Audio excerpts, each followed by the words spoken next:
How's that for a slice of fried gold? You think this is a fucking costume? This is a way of life. I'll be back. Just a flesh wound. I'm not gonna hurt you. I'm just gonna bash your brains. Take your stinking paws off me, you damn dirty ape! I'm sorry, Ben. I'm afraid I can't do that. It's alive! It's alive! It's alive! I guess everyone's entitled to one good scare. Should we just start with like the theme song from Terminator?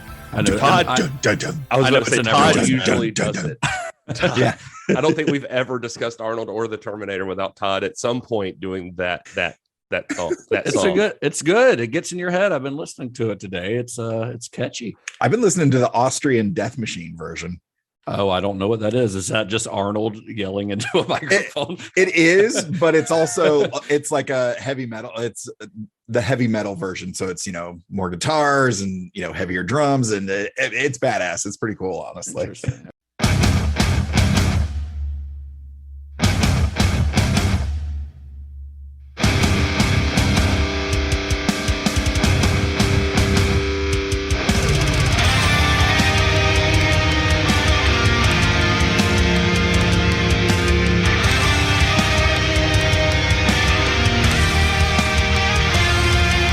Couldn't find where to put this in the notes, so I'll just say it now. On our other Terminator episode, I mentioned how there was the ending filmed where it shows the folks in Cyberdyne collecting the chip and the arm and stuff.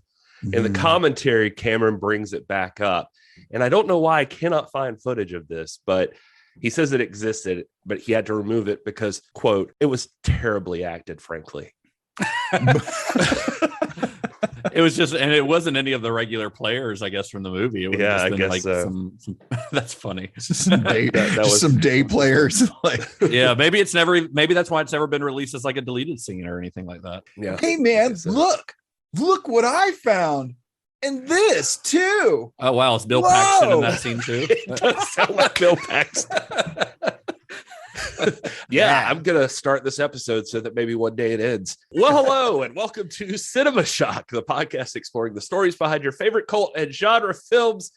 We're just a few friends that love movies and love talking about them, and we read and write about them a lot and all of that stuff. So that's what we're doing here with and we watch them too. We did watch them too. We didn't just Anyway, that's who we are. That's what we do.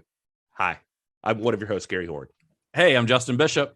And I'm writer-comedian Mr. Todd A. Davis. And thank you for joining us for our discussion of one of the greatest action films of all time, one of the greatest sequels of all time, with one of the biggest stars of all time. Now, this might sound like easy money, but as we get into it, you'll see how this production came about through financial failings, fisticuffs, and Arnie approving the script on a jet plane. In this fourth installment of our examination of the career of James Cameron, the Man of Tomorrow. Well, I, for one, am happy that we decided to start introing this way. I am too, honestly. Make up these things. And my disgust at the beginning, or it wasn't disgust that I said so that one day this will end. It's just that I never knew how long a podcast could be until we started talking about James Cameron movies. Never knew how long a movie could be until we started watching James Cameron movies. There you go. Right. Yeah, that guy holds nothing back. You just wait till we get to Titanic and the extended edition of Avatar. Oh, God. All right. So after The Abyss, on our last episode, after The Abyss failed to meet box office expectations, James Cameron, he figured he'd better move on to his next project right away. He wanted to kind of, he didn't want to lose any of the momentum that he'd built up. He wanted to start working on something before people decided that maybe he shouldn't be given that much money again. And then around Christmas of 1989, this is about 4 months after The Abyss had been released in theaters, Cameron received a call from a guy named Mario Kasser and a guy named Andrew Vajna, the heads of Carolco Pictures. I want you to know that's not how I originally read that name. Carolco was an independent production company that had been founded back in 1976, but they had first truly come into success in 1982 with the release of First Blood, the first Rambo movie. Yeah, it's great. The success of First Blood and its sequel, which, as we've mentioned before, was co-written by James Cameron, sort of. They were so instrumental to Carolco's success that they focused their entire output after that on big budget action films with major stars like Sylvester Stallone and Arnold Schwarzenegger.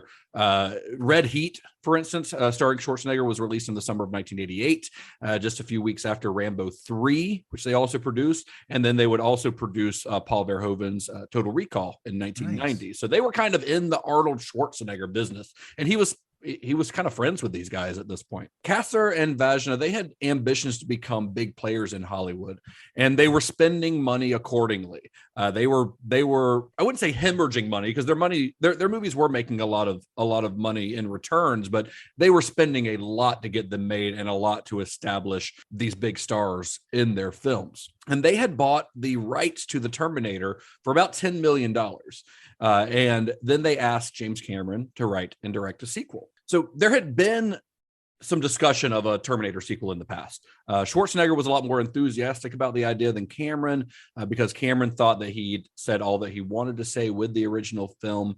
But one of the main reasons that a sequel never actually moved forward is because Cameron and Schwarzenegger refused to work with Hemdell. Remember, Hemdell Productions, who produced the first film, they owned the rights to the film, or they owned part of the rights. John Daly, Hemdell's co-founder, had tried to alter the ending of the Terminator against Cameron's wishes, and the two almost physically came to blows over it. Like, they almost got in a fist fight over that.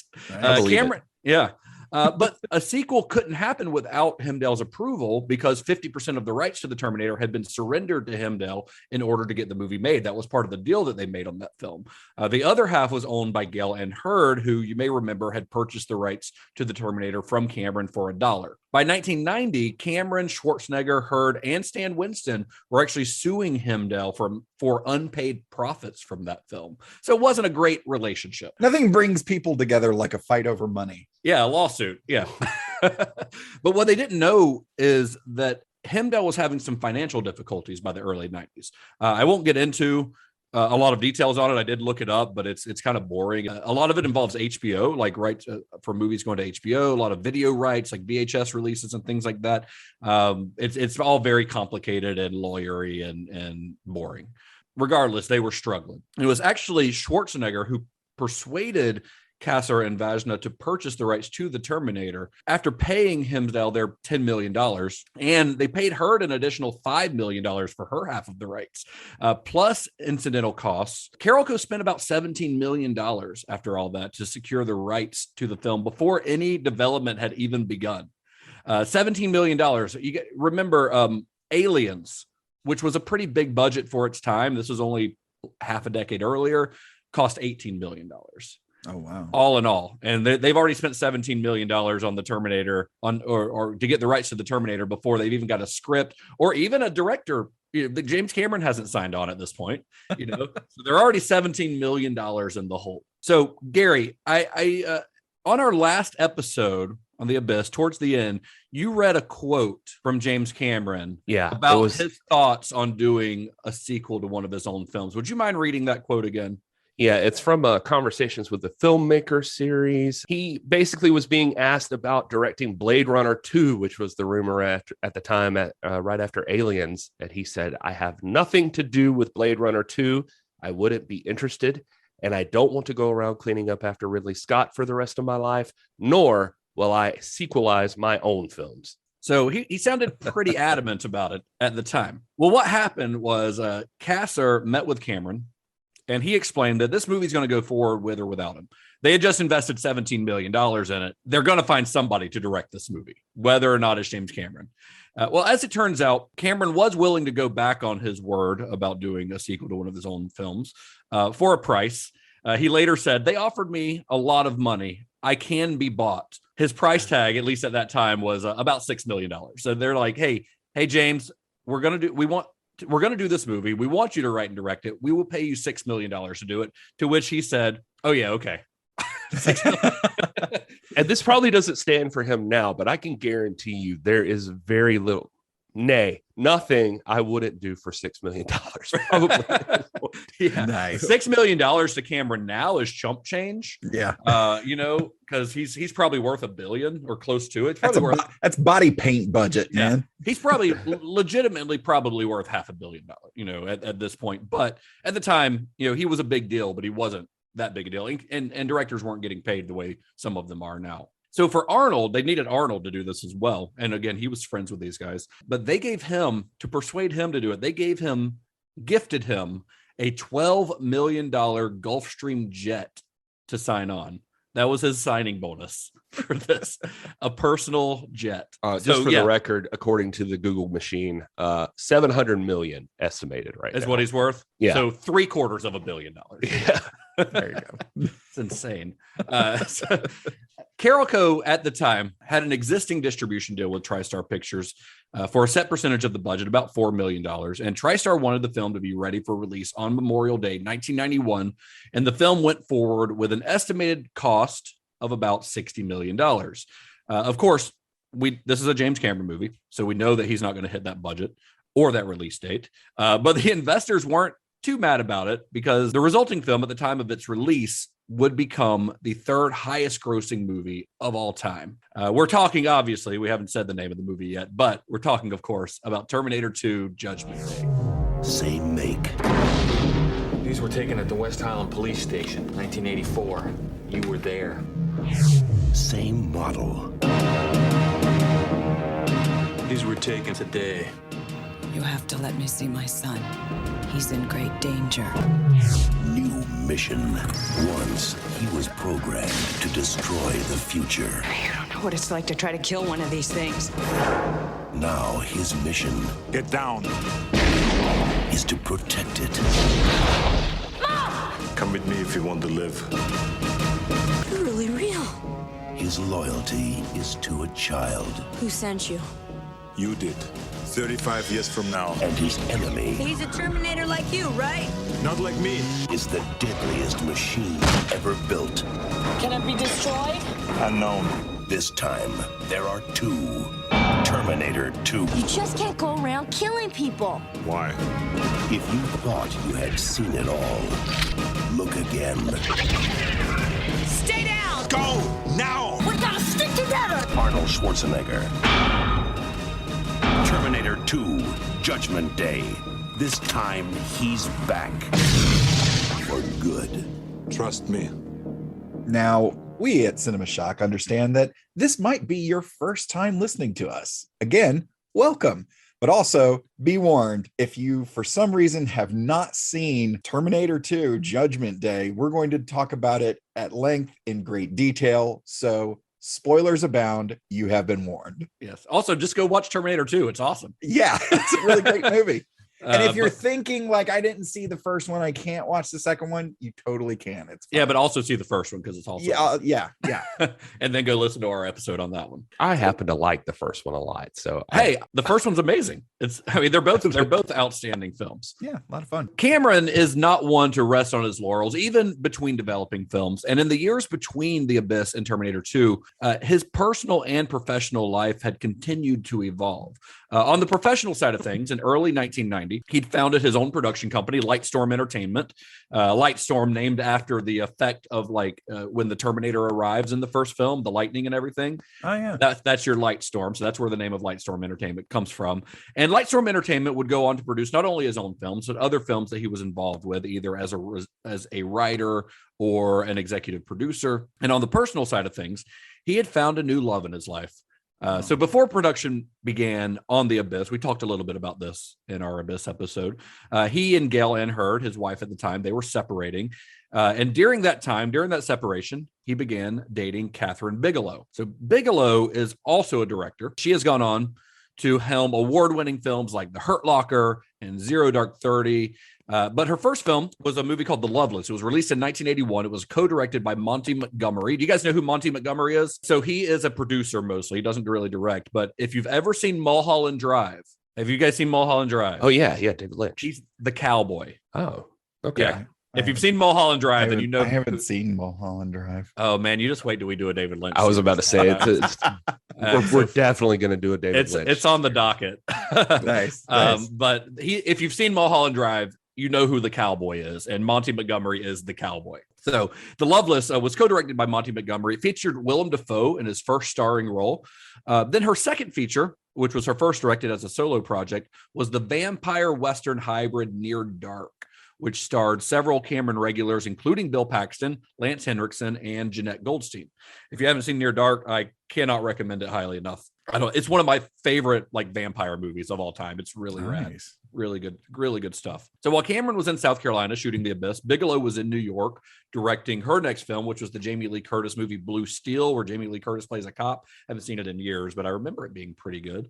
But they would fly to see each other on the weekends. And then after The Abyss was released, the couple ended up getting married. So just as he had worked with Heard professionally, he and Bigelow had a working relationship as well, although the roles were kind of reversed, with Cameron producing and Bigelow directing. The first Bigelow film that he produced was a little script that Bigelow had come across called Johnny Utah. The script was apparently not really great, but it had a lot of promise. And Cameron helped Bigelow to rewrite it as much as he could, because he's prepping Terminator 2 actually at the same time. But he's helping her to kind of rewrite it to make it a little more darker, a little more psychological. And I'm sure, as most of our listeners probably know, the script would eventually become Point Break, effectively launching Bigelow's career as an action movie director and turning Keanu Reeves into a star. I mean, he had already done Bill and Ted at this point, but Point Break's the one that made him like a bankable movie star. Yeah, the original script was by a guy named Peter Liff, but Bigelow really dug it, and Cameron agreed to executive produce it for her, because men will do anything for love or carnal pleasures, I suppose. I was digging into this just because I love that movie. I didn't even know this was a thing until last episode. So she'd actually had stuff well in hand up until about principal production was about to start, and she just was never happy with the script. So Cameron offered to team up with her and rewrite it, because men will do anything for love. Or anyway, I just stay on it for a minute, because it's worth noting how this is the second time brother did this. Like, remember Aliens and Rambo at the same time. Yeah. So just know, while Cameron and Wisher are going to be working on T2, Cameron is also rewriting Point Break for Bigelow, which he's uncredited on, I believe. So I found a little bit of an interview with him when he talks about it. He got back down to a serious formula that he had that we talked about in like Aliens. No sleep, excessive coffee. Sounds like me when I'm working on notes for this podcast. Yeah, exactly. He's careful to not take too much credit, though, in anything from Bigelow, which I think people were trying to do in interviews afterwards, were like trying to connect it to him too much. I found a quote from him from a convention in 1991 where somebody asked him about it. He said, quote, "I was executive producer of Point Break. I did a considerable amount of writing on the shooting draft of the script with Catherine. And even though we haven't received credit, which is an issue I still have with the Writers Guild, she basically 100% is responsible for the final film from that point on. I made a few phone calls here and there, but I was kind of busy myself." Anyway, I just thought this was a good example of what a great workhorse this guy is. But apparently, if you watch Point Break with this knowledge now, which I haven't seen since I know this, you could pick up on the vibe for sure. And especially Cameron's love for like getting to a climax and you think that's it. And then he just does a whole nother thing after that, which is kind of like Justin's mom, but you got to pay extra. Nice. And also, I love getting into the heart of these directors sometimes. I think that was fun. Like Shane Black, I like tried to make the whole thing about him as a person. Yeah. But you don't find like as much about that with Cameron. And so like, I know that like people probably hear us talking about these wives are more curious about it. And we've kind of mentioned this before, but you know, because he was with Heard, he was with a girl before Heard, who is the inspiration for Sarah Connor. Then he's with Catherine Bigelow. Like right after this, he'll end up divorcing Catherine Bigelow and moving in with Linda Hamilton. Just a bunch of really tough women, though. The only thing I can find him explaining any of this is that he does say at one point, he picks women who don't need him. And eventually they realize it. Yeah. He does have a type. I mean, if you've ever seen Catherine Bigelow, she's 6 feet tall. She's gorgeous. She looks like she would also kick your ass if you got out of line. Like he's very much got a type. I mean, it's the type of women that he writes. It's Ellen Ripley, it's Sarah Connor. Like the type of women that he writes in his action movies are the type of women that he seems to be attracted to in real life. Nice. You know? Yeah. So he just has a string of them, and I guess eventually they get sick of him. His brother, like in some stuff you'll read from him, Mike Cameron, he says he's tough, and he's especially tough on the people he cares about the most. So it eventually just, I guess unless you're Mike Cameron and you're stuck with him because blood, then, whatever.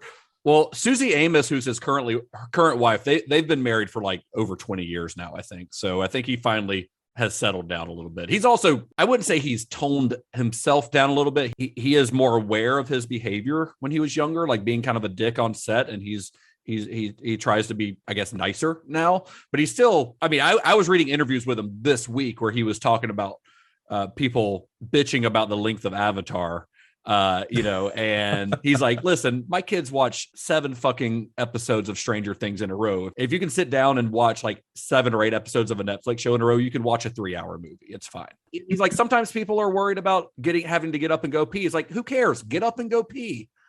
Like, it doesn't matter.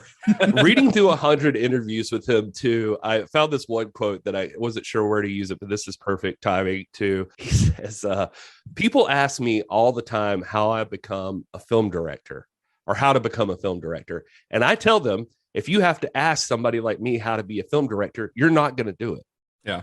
And if that pisses you off, and then you go out and say, I want to fucking show Jim Cameron, I'm going to be a director. And that gives you the actual true grit you need to be or need to have in order to actually go through with it. And you become a film director, then you better send me a bottle of champagne and thank me. Yeah, he talked about that a little bit on his masterclass where he's like, what does it take to become a film director? Pick up a camera and shoot something. There, you're a director. That it's just like, you just got to get out there and do it. I mean, that's what he does. That's similar to advice I got about working in the comic book industry. Yeah. And doing stand-up comedy. Like, if you want to do stand-up comedy, there's your stage. Go up there. That's how we started this podcast. Like, me and Gary were talking about it forever. Then one day I'm just like, let's just fucking do it. Let's just record something. And we did. And it was probably terrible, but we eventually figured it out. Sort of. I mean, we're still figuring it out, but we're better than we were like 6 years ago or 7 years ago or whatever the hell that was. I used to read Brian Michael Bendis, the comic writer, Q&As, and then we'll shut up about this. But I used to read his stuff all the time, and he would constantly get those questions, like, how do I become a writer? His answer was always, I don't know, man. Writer's right. That's just what you do. It's just what you do. Everyone has a different process, Yeah. So speaking of writing, though, so Cameron's got a scheduled release date in place. That gives him about 6 or 7 weeks to write a sequel to The Terminator. Luckily, he already had an idea, though. So after signing on to the project, his first thought was of a concept that he had actually envisioned for the original. So when he was first conceiving The Terminator, his original outline, he had 2 Terminators being sent from the future. The first one, which was basically the T-800 model that Schwarzenegger plays, gets dispatched by Kyle Reese about halfway through the story. So following that, the machines in the future reluctantly send a second Terminator. The second Terminator was one that was so powerful that even the machines were kind of scared to send it, but they kind of did it as like a, last ditch. Yes, exactly. Yeah. So the second Terminator was made of liquid metal and couldn't be destroyed by any conventional weapon. So Cameron, he's developing the Terminator, and he's trying to think of a way to depict the liquid metal Terminator using early 1980s technology. He thought claymation might be the answer, but he wasn't really sure. He wasn't sure if he could really pull it off. And in the end, he decided that he'd probably written too much story anyway, which is probably the only time in his career that Cameron had that thought. He figured funding would also be difficult with the ambitious script that he had written, so he cut the story down to be just about the T-800, which turned the film into less of a big effects picture and more of a traditional shoot 'em up, and thus an easier sell to potential financiers. But he never forgot about that idea he had about this liquid metal man. So after the pioneering CGI that was used to create the water tentacle in the abyss, he now knew that this might be possible. So one thing that we have not really touched on with Cameron is that despite the fact that he grew up writing short sci-fi stories, he never really seemed to enjoy the process of screenwriting. He just doesn't like it. He likes coming up with stories. I think he just doesn't like the idea of sitting down at a typewriter and hammering it out in, screenplay format and all that. It's incredibly tedious. Like the creation part is hard enough. Then to actually get it into the correct format is just nails on a chalkboard. So when he signed on to do Terminator 2, he enlisted the help of his friend Bill Wisher. Now, you may remember Wisher actually helped Cameron write several scenes in the original Terminator, although he doesn't receive any screen credit. But he did write some pretty integral scenes, like the tech noir scene was his. Like a few really good scenes in that were written by Bill Wisher. Yeah, we mentioned very briefly in the Terminator episode, but yeah, Wisher's one of Cameron's best friends since like 1972. They're still friends. They grew up together in Brea. Yeah. They went to high school together, I think, or college. Yeah, well, to hear him describe it was basically like a year. Cameron was out of high school a year, and he was dating a girl that was friends with Wisher, and she thought that, well, this was actually Sharon Williams, Cameron's first wife. He was dating her, and she was friends with Wisher, and she thought they'd get along because they were both, quote, into movies, science fiction, and all that stuff. Nerds. This is Sharon Williams, who was the inspiration for Sarah Connor again. Right. I actually saw some there. He's got that book, Tech Noir, The Art of James Cameron, and he had drawn some pictures of her with some notes about Sarah Connor and stuff. It was so you can kind of see him working her out as that thing, but just kind of cool. But anyway, this guy, they're still friends. He went to the bottom of the Atlantic with him on the Expedition Bismarck, which is one of his deep sea things that got filmed. Anyway, Wisher, as far as I could find in the original, he was responsible for most scenes involving Sarah Connor and the LAPD story arc stuff. The assault on the police station. Yeah. And he's actually in all the movies for what it's worth too. He's in Xenogenesis as Raj, the main dude. In the OG Terminator, he's the cop that shows up at the Tech Noir shootout that Arnold smacks his face into the window and steals the car. He had started his career. He's the star of Xenogenesis. He's the main character in that, and he had started his career wanting to be an actor, not to be a writer. That was not his ambition.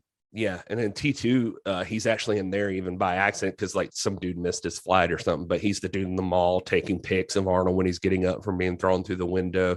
But yeah, he says he was just hanging out, got a call from Jim Cameron, and Cameron says, "Good news, man. We're doing Terminator 2. Bad news, man. We're behind schedule."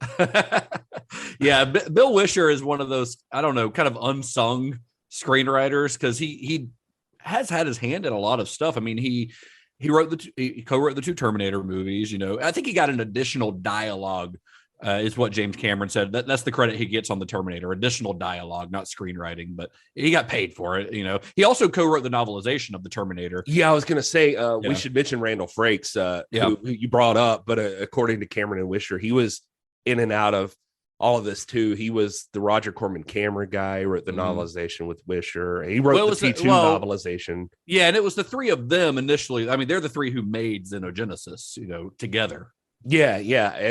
And so like early talks of T2, you're going to talk about them holing up here in a second, but apparently Frakes was there at the beginning too, like kicking around ideas for the T1000 and like what the movie would be about, basically. Yeah. I mean, he would go on to write Judge Dredd, the Stallone version of Judge Dredd. Perfect. He wrote the 13th Warrior. Remember that with Antonio Banderas? You made him sound badass. Like we worked on building him up at first. Yeah. I mean, he's still a working screenwriter. He also wrote the Exorcist prequel, which is not great, but but that you can't blame all of that on him either. I remember actually liking the 13th Warrior for what it's worth. I liked the 13th Warrior. It was based on a Michael Crichton book, Eaters of the Dead, which I enjoyed, and I liked it. He co-wrote Eraser, the Arnold Schwarzenegger movie. Nice. That where Schwarzenegger fights an alligator. I was going to say the movie with the alligator. Schwarzenegger has like these pivotal sceeds. He also did an uncredited rewrite on Die Hard with a Vengeance, which is the second best Die Hard movie. I don't think it is a stretch to say. He also did a rewrite on Live Free or Die Hard, which is not the best. Or the second best. Or the second best. Not the worst. But it's not the worst. So there's that. Anyway, that's Bill Wisher. So where were we? Okay, it's Bill Wisher and James Cameron. They hole up in Cameron's small home office to work out the story beats on Terminator 2. And they decided during this, they're just like bouncing off each other. The way they described it is that they would, they had like one computer, one of them would sit there, the other one would like talk to them, they'd be bouncing ideas, and they'd switch, and the other one would sit at the computer. That was just kind of an old school, like two screenwriters, old school Hollywood way of working on this. And they decided during this kind of brainstorming that Arnold's character from the first film would be a hero this time around. They weren't sure if people would love or hate this idea. At the time, the Terminator was considered one of like the greatest movie villains of all time. And they also had to convince Schwarzenegger himself, who was unsure about the move at first, but he eventually kind of gave in to their enthusiasm. Arnold was iffy on being the good guy for sure. And we can talk more about that in a minute. But yeah, Cameron, a quote from him I found with about the setting up for this process. He says, as I got ready to write the screenplay, I kept asking myself, what's the real goal of this movie? Are we going to blow people away and get them all excited? Is that it? Or is there a way we can get them to really feel something? I thought it would be a real coup if we could get people to cry over a machine. If we could get people to cry for Arnold Schwarzenegger playing a robot, that would be terrific. That was the fun of the whole thing. It wasn't the chases, the special effects, all that stuff, though I do get off on that on a day-to-day basis. I love sitting at the editing machine and making cuts and getting the action working. But when I look back, I think the real thrill was being able to control a response that was totally opposite from what we got the first time, and to just have fun with that, to play against expectations. You got to do that, especially in a sequel. What a fun challenge to yourself as a writer, too. Yeah, absolutely. Just that Arnold is a good guy at everything at this point, too, is what, I don't know.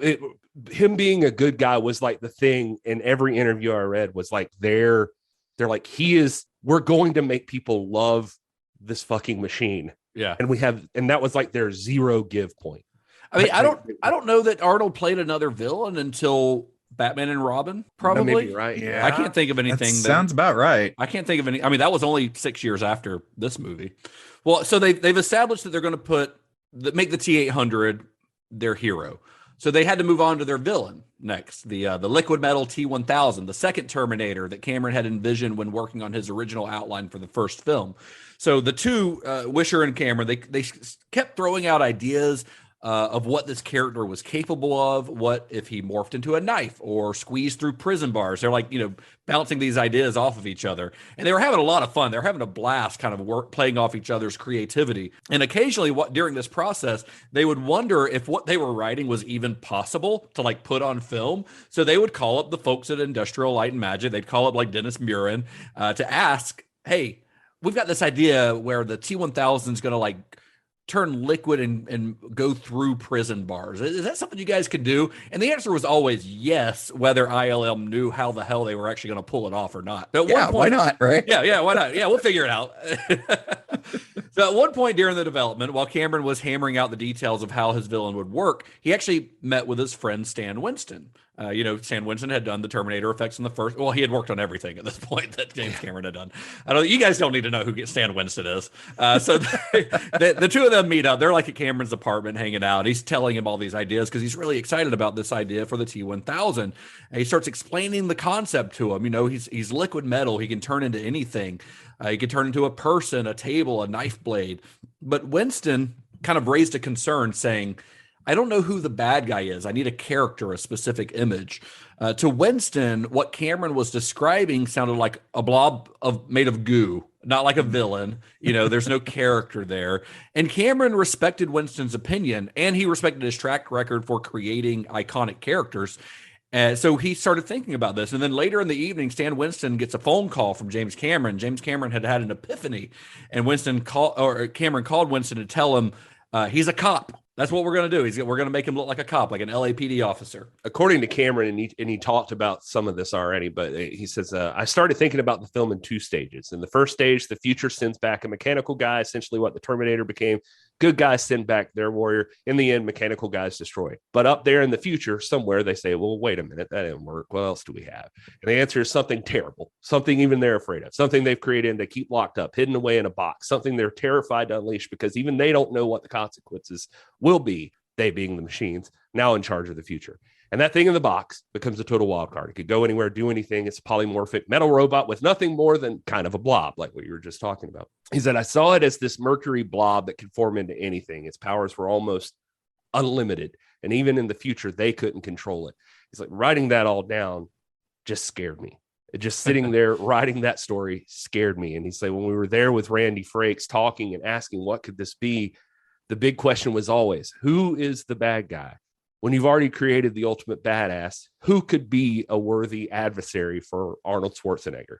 And it's like, you could do Sarah and John versus the Terminator again, but that doesn't move the ball down the field very far. We realized we had originally conceived the Terminator as a infiltration unit.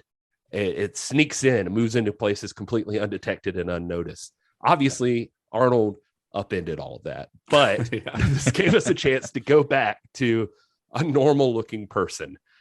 He's like, in an abstract sense, it's actually the same setup as the first movie. Michael Biehn's kind of shady and on edge. You don't know who's the good guy and who's the bad guy to start it all off. They say all that is said. They said it in the commentary. They're like, we played it like that, even though we knew deep down there's going to be a shit ton of interviews beforehand where people, everyone knew that Arnold is a good guy.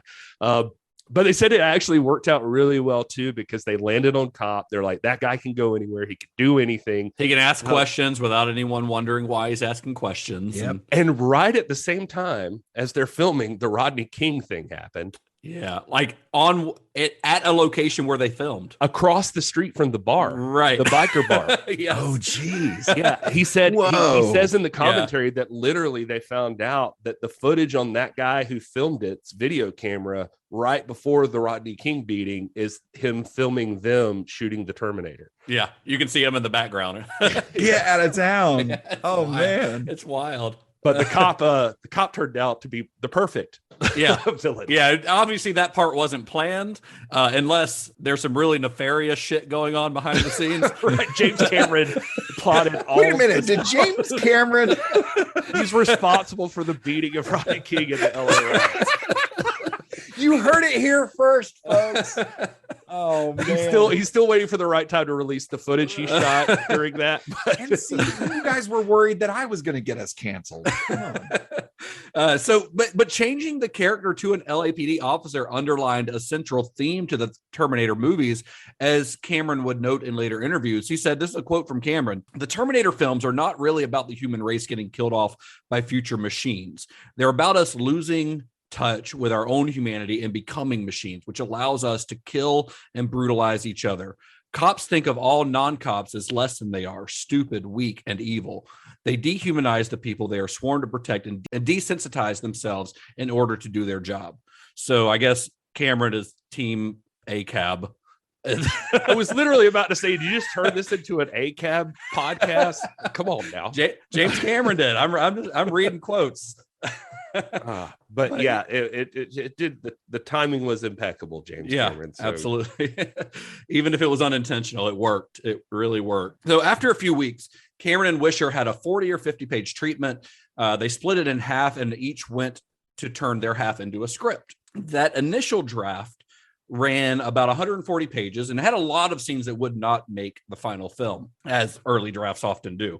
Cameron had actually wanted to finish the script before heading to the Cannes Film Festival that May. So Carolco would be announcing their slate of upcoming films at Cannes Film Festival. They had this big to-do, this big party, announcing all of their upcoming films, including Terminator 2. And he raced to the deadline and literally hit print on his computer as a limousine waited outside, ready to take him to Carolco's private airplane that would take him to France. And it's like him and like Paul Verhoeven and like all these like big directors that Carolco was working in. And he's already like 20 minutes late, waiting on this thing. His printer was like jamming and stuff. So he's like, he's like running behind. So he walks on the plane. And he's just like, everyone like is looking at him like, this fucking guy. Like, who does he think he is? He's making us all late. But he walks on the plane, script in hand, and he actually handed Schwarzenegger the script on the plane, and Schwarzenegger read it on the plane to France, while James Cameron just like passed out because he'd been awake for 36 hours or something at this point trying to finish the script. To quote Wisher, he said, they spent all of that time together, and they quote, we didn't split scenes up in the writing of Terminator 2 as happened in the Terminator. We wrote the T2 treatment out loud, side by side, taking turns typing. It was very specific and detailed. It was the whole movie. Then we cut it in half, spent a couple of weeks apart, simply fleshing scenes out, Then we traded halves, rewrote each other, then came back together, went over all of it together, side by side. Apparently, this is a common process for both of them, by the way. They call it the scriptment. I like that process. It sounds fun. Yeah, you write a treatment and you just keep expanding on it until you get until it becomes a screenplay. Yeah, exactly. Cameron was writing Point Break. He finished it right before this, and then the last 25 pages of the script were written like nonstop. And so it was just 36 hours of coffee and no sleep between the two. And Wisher says, yeah, like he literally printed it out right before stepping on the limousine. He said, for what it's worth, he said that Cameron had promised Carolco execs that he'd get them that script for a formal announcement at the Cannes Film Festival. And from what Cameron says, like the story itself of Terminator 2 is about 50-50 him and Bill Wisher. They collaborated completely on that. But the final screenplay, like the dialogue and all that you hear in the film, is almost completely James Cameron. Like he basically, the shooting script, like all the details in the shooting script are mostly his work. I think they had the idea of like where the story was going. Like when they talk about it, they're saying they would just like flesh out different parts of the story. Like basically like, why does this happen? He said that anytime one of us had an idea, we talk about it, then one of us sit down and write. Then we got tired, we trade places, continue typing. And he said, we gave every scene a separate file. We had a file for the nuclear blast scene, for Sarah's escape from the hospital, for the kid robbing the ATM machine, and so on. And we kept the hammer down. We just forced ourselves to produce ideas. Just make scenes is what we would say. And we just kept flowing. If it's shit, we'll throw it out later, until eventually they were just not sleeping anymore. It honestly sounds like a good process for somebody who doesn't like the process of sitting down and writing a screenplay. Right. You know, it feels more collaborative, like you're bouncing ideas off a friend, which is it gets your like adrenaline going a little bit more. I can imagine. Yeah. And we know that James Cameron's an adrenaline junkie anyway. So. Yeah. Right. So he finishes this screenplay, at least this initial draft. He gives it to Schwarzenegger. Schwarzenegger reads it on the plane and he really likes it, but he's a little dubious about the idea of his character not getting to kill anyone. He's like, I'm the Terminator. I'm not killing anyone. Cameron says that was always his problem with the thing. Yeah. It was not even just the good guy thing. It was that he doesn't kill people. Yeah. And, he really had to convince him. He said when they pitched him, they went to breakfast together and said that he was like the first person they had to work shit out with was Arnold. And they'd had this breakfast and they were confirming details. And he said he was iffy on being the good guy. But that was, like I said, Cameron and Wisher's like, no give. They're like, no, you're the good guy. This is the whole point of the movie. And we don't want to create a moral quandary. So you can't be killing people. That's not going to happen. And he's like, and it's just got to happen that way. And there's no compelling reason at the beginning of the movie for you not to kill people, but you're not going to kill people. Like you're just not. And he said when he had to break the news to him, he said the literal conversation was, okay, you don't kill anybody in this movie, but on the Terminator, that's what I do. He said, then Arnold starts trying to negotiate with him. Okay, fine, but I kill people until the boy tells me not to. And he said, no, Arnold, you do not kill people in this movie. I will kill one person. No, Arnold, this will be a terrible movie. No, it will not, Arnold. I mean, come on, let me kill somebody. You do kind of see where he's coming from. You almost, in the biker bar, it almost doesn't make sense for him not to kill anyone because he has no reason not to, except I guess they could have written that whoever he steals from is like a murderer or a criminal, like a bad guy, and make it a little more justified or something. And they don't really, I mean, the guys in the biker bar are not like good dudes, clearly, but we don't see any criminal acts from them, but if we had seen a criminal act, then you could almost justify it by saying, oh yeah, but he's just killing bad guys kind of thing. But I love the idea of them sitting there though, and just having that conversation. Yeah, right. It's like, well, okay, after the kid tells me not to, I won't kill anybody. No, you don't kill anybody. Fine, I'll kill one person. And then it's like, no, Arnold, no. No, you're not listening, Arnold. And I think that they're having this conversation in France at Cannes, like at breakfast one day. Yeah. Like after they've arrived there. He's still trying to convince them. So it did not take a lot of convincing to get Linda Hamilton back on board to play Sarah Connor. Cameron told her it's 12 years later, your son's a target and you're in a mental hospital. Like that was his selling point on that. And she was into it.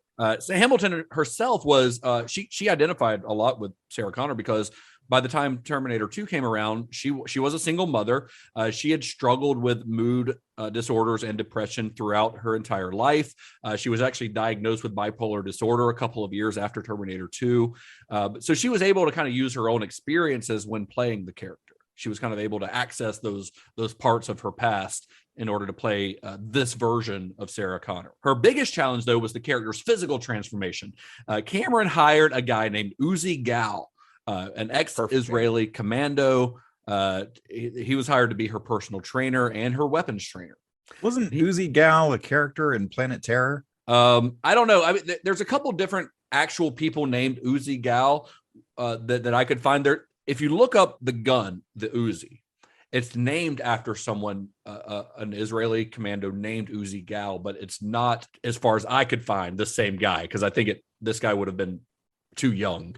Like a character. Yeah, I was totally making the joke, but that's pretty awesome. Yeah. It feels like a character off of The Boys. Right. Yeah. Brought back Uzi Gal. She's joined the 7. But this is a guy, like the actual Uzi was named after someone named Uzi Gal, but I don't think it was the same guy. I couldn't find anything that said that they were the same person. Oh. Anyway, this guy, he has Hamilton working out for 3 hours a day, 6 days a week for 4 months to get in shape for this. And it's not just, I mean, a lot of it obviously is physically working out. I mean, you can tell by looking at her in the film, but it was also her weapons training. He was doing both. And for her weapons training, he had her strip and reassemble the 3 main weapons that she uses in the film in the dark repeatedly every single day, to where she could basically do it with her eyes closed. She could just feel it out. He would also he would throw tennis balls at her while she loaded her guns, training her to become incredibly precise in her movements. She was so precise, in fact, so this whole time she's doing weapons training, she's not actually shooting anything. She's just learning to move with precision. And it worked so well that when the first time that she went to a firing range, Uzi took her to a firing range and she emptied the gun. She was using a handgun, the one that she uses in the film. She empties the entire magazine into the target. And it's one of those targets that's like a silhouette of a dude. And every round landed right in the center of the target's torso. Nice. And she had never fired a gun before. Wow. But with live rounds. Isn't that wild? Yeah, that's fucking nuts. That's how intense his training was, that it got her to that point. Cameron says straight out that he thinks Hamilton's like the first female, like the first actress that he's ever seen completely do the physical transition like she did here for this movie. Everything about her has changed. Yeah. Which was important. Even when she showed up on set and like Arnold saw her for the first time, Arnold's like, holy shit, you're buff. Like coming from Mr. Universe, that's a pretty big deal.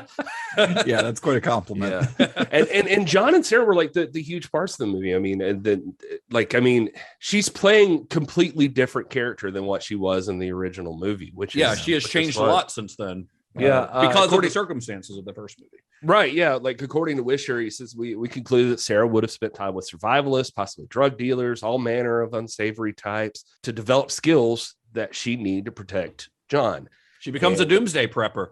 Yeah. Because she knows that doomsday is actually coming and she knows the date. Yeah.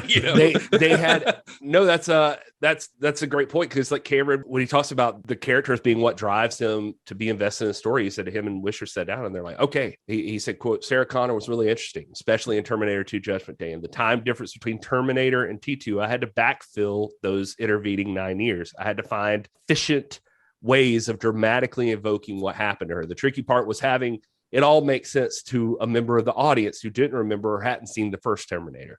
Basically, I had a character popping onto the screen in a certain way and therefore had to create a backstory for that character. He said it was fun because they tried to treat it like there was never the first movie. So they tried to write this movie. It's like you can get everything you need from Terminator 2. You don't, what Todd said at the top of the show, like you don't have to have seen the original. Right. I mean, even in her introduction, you've got Dr. Silberman talking to the other people that he's like touring around the facility. And he basically gives an entire outline of the first film in like a 30-second conversation. Yeah, he said you're talking about somebody who's encountered something that nobody else believes. So it's somebody just telling a story, like she's telling the story, And he says he likened it to Invasion of the Body Snatchers, where Kevin McCarthy swears he's seen something shocking. Nobody believes him. Then he starts telling the story. In Terminator 2, she's locked up in a mental institution, and that raises the real question. Is she really crazy? The advantage of doing a sequel is that you can play games you can't play in the original. For example, I know the audience knows that the Terminator is real, so they're going to think she's crazy, or they're not going to think she's crazy. But the question still remains, but has she gone crazy? Has the past ordeal made her lose touch with reality? And he said what was disturbing for him is that later on, like, people would use this to be like, Sarah Connor's a role model for women. And he was like, nothing could be farther from the truth. I wanted people to invest in her emotionally, to feel sorry for her because she'd been through hell. But people were making this extrapolation, like a straight line from Ripley to Sarah Connor. And he's like, these are two very different characters. Ripley's been through trauma. She's had certain innate characteristics of leadership and wisdom under fire. She's a hero. Sarah's not a hero. She's warped and twisted. She's a survivor. But yeah, she's strengthened, but in a sad kind of way. The initial image I had of her was to have a big scar running down the side of her face. He said, and we did makeup tests with the scars, but it was just a nightmare to deal with that day to day. He's like, I wanted her to look like Tom Berenger in Platoon. Oh, wow. And she was up for it. But the last thing she had done was playing Beauty and Beauty and the Beast for 3 years. Yeah. Oh, yeah. And, he's like, but he was like, I thought it was a tribute to her as an actress that she could deal with this without any makeup whatsoever.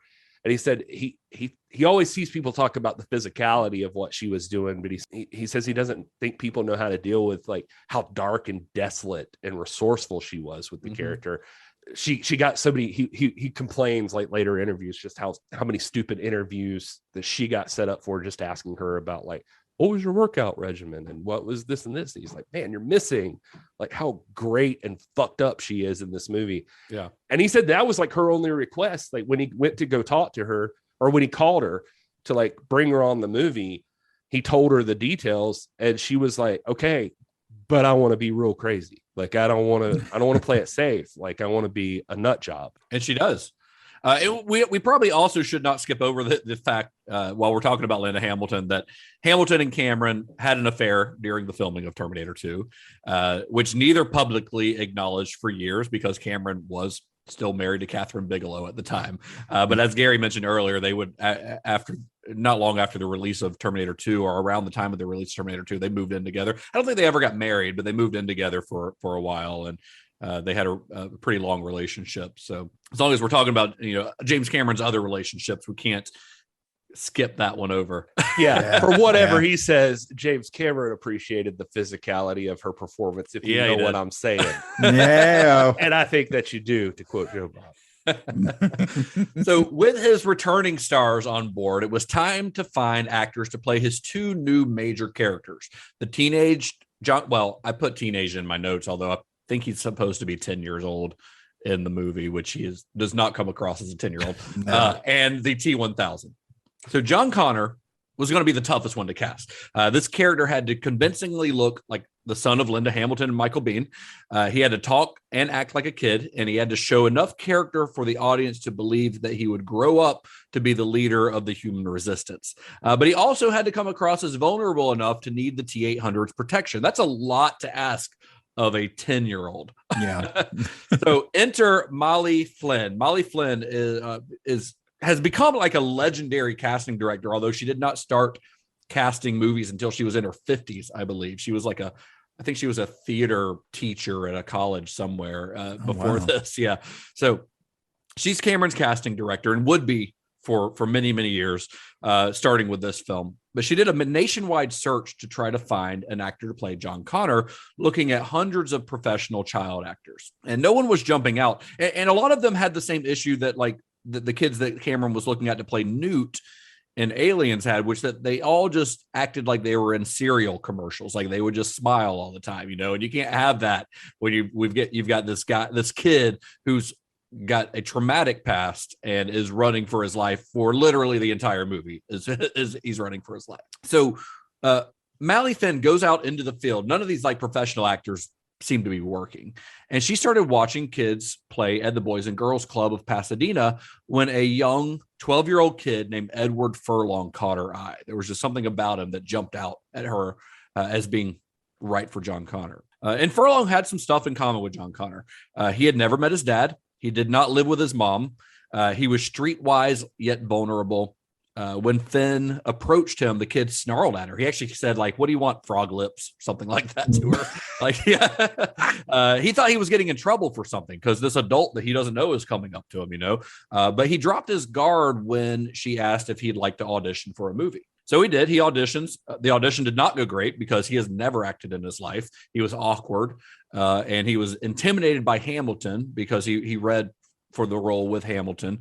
But he had this quality that Cameron liked, like this quality that made him seem real, And Cameron continued to audition other actors, but they all seemed kind of phony to him. They all had that kid actor quality to them that he did not want. And then Mally Finn had Edward Furlong work with a dialogue coach for a few weeks because, again, he's never acted. So he works with a dialogue coach for a few weeks. He comes back and auditions for Cameron again, and Cameron hires him there on the spot. Like there was just something about this kid, despite him being very inexperienced, that just felt right, He never, you said he didn't know his dad. His mom had lost control of him. And so his aunt and uncle had sued for custody of him. There's a story Cameron tells about, apparently when she walked up to him to ask him, do you have any experience acting? He said, well, my uncle films our birthday parties.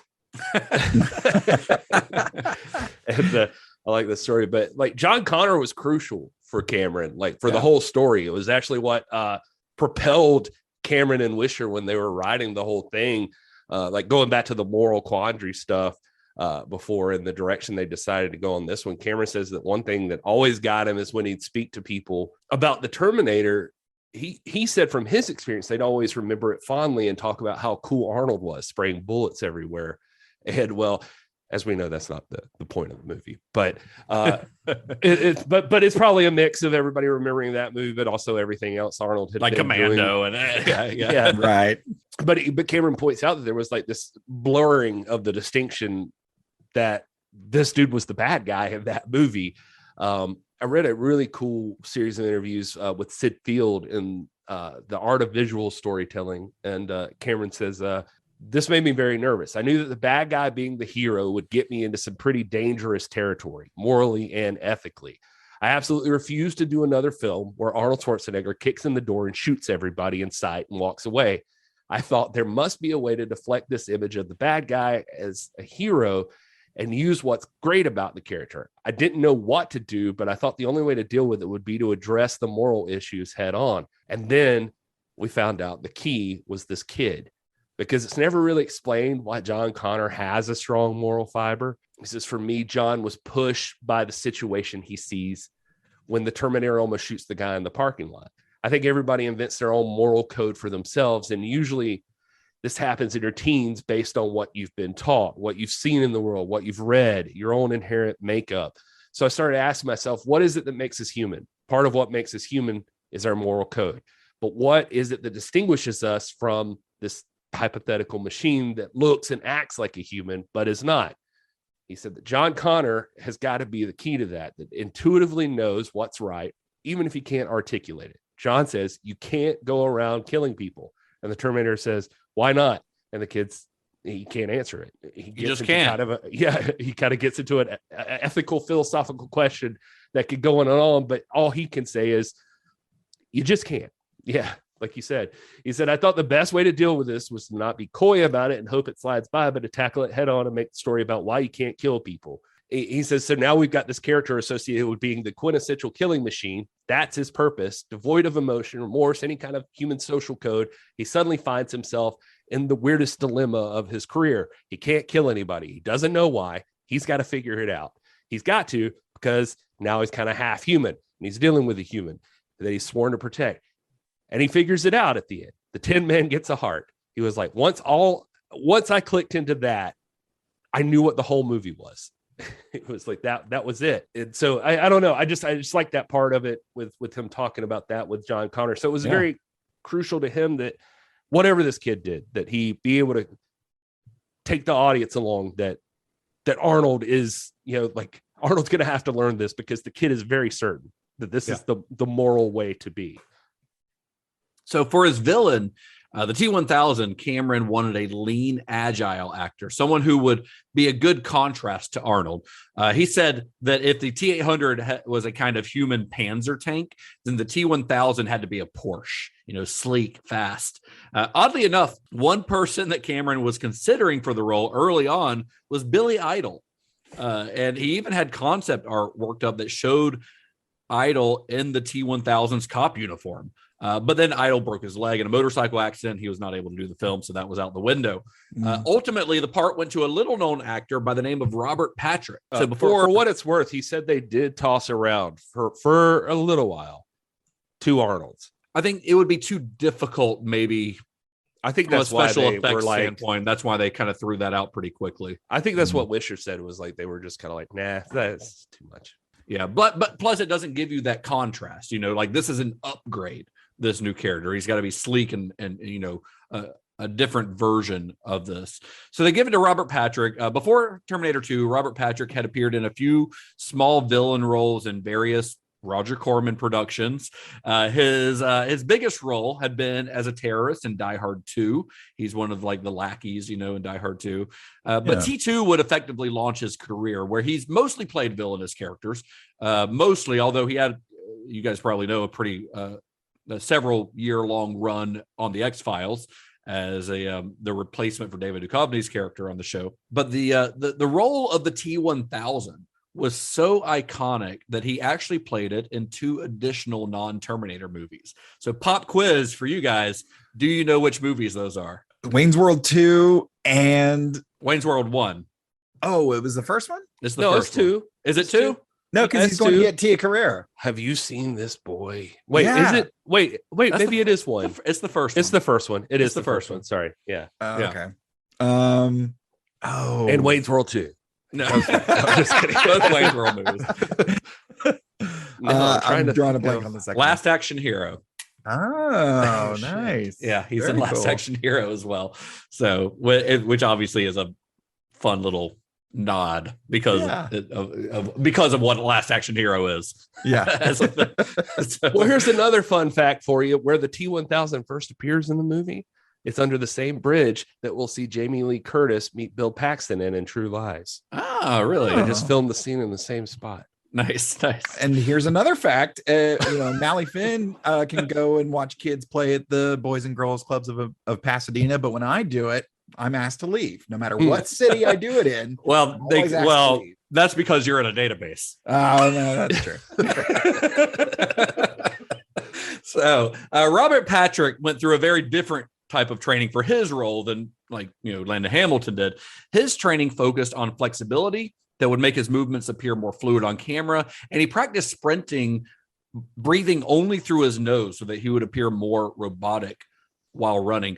Robert Patrick, I mean, you can't tell a lot in the movie because he's wearing the cop's uniform, except for in the scene where he's buck naked at the beginning, but he's very fit, but it's more of like a lean muscle. He was like a football and track star in college, in very good shape and very, very fast. There were some scenes like the scene where he's chasing John on the motorcycle. So Eddie Furlong is on a motorcycle, obviously not really riding it in that scene. He's where it's like a close up of him and the T-1000 is behind him. He's on the back of a truck, the motorcycle's attached, and Robert Patrick is chasing them out when they leave the mall, and he caught up with the truck. He was running so fast. Oh, geez. They had to tell the guy driving the truck to go faster because he caught up with him and he tagged Eddie Furlong on the shoulder.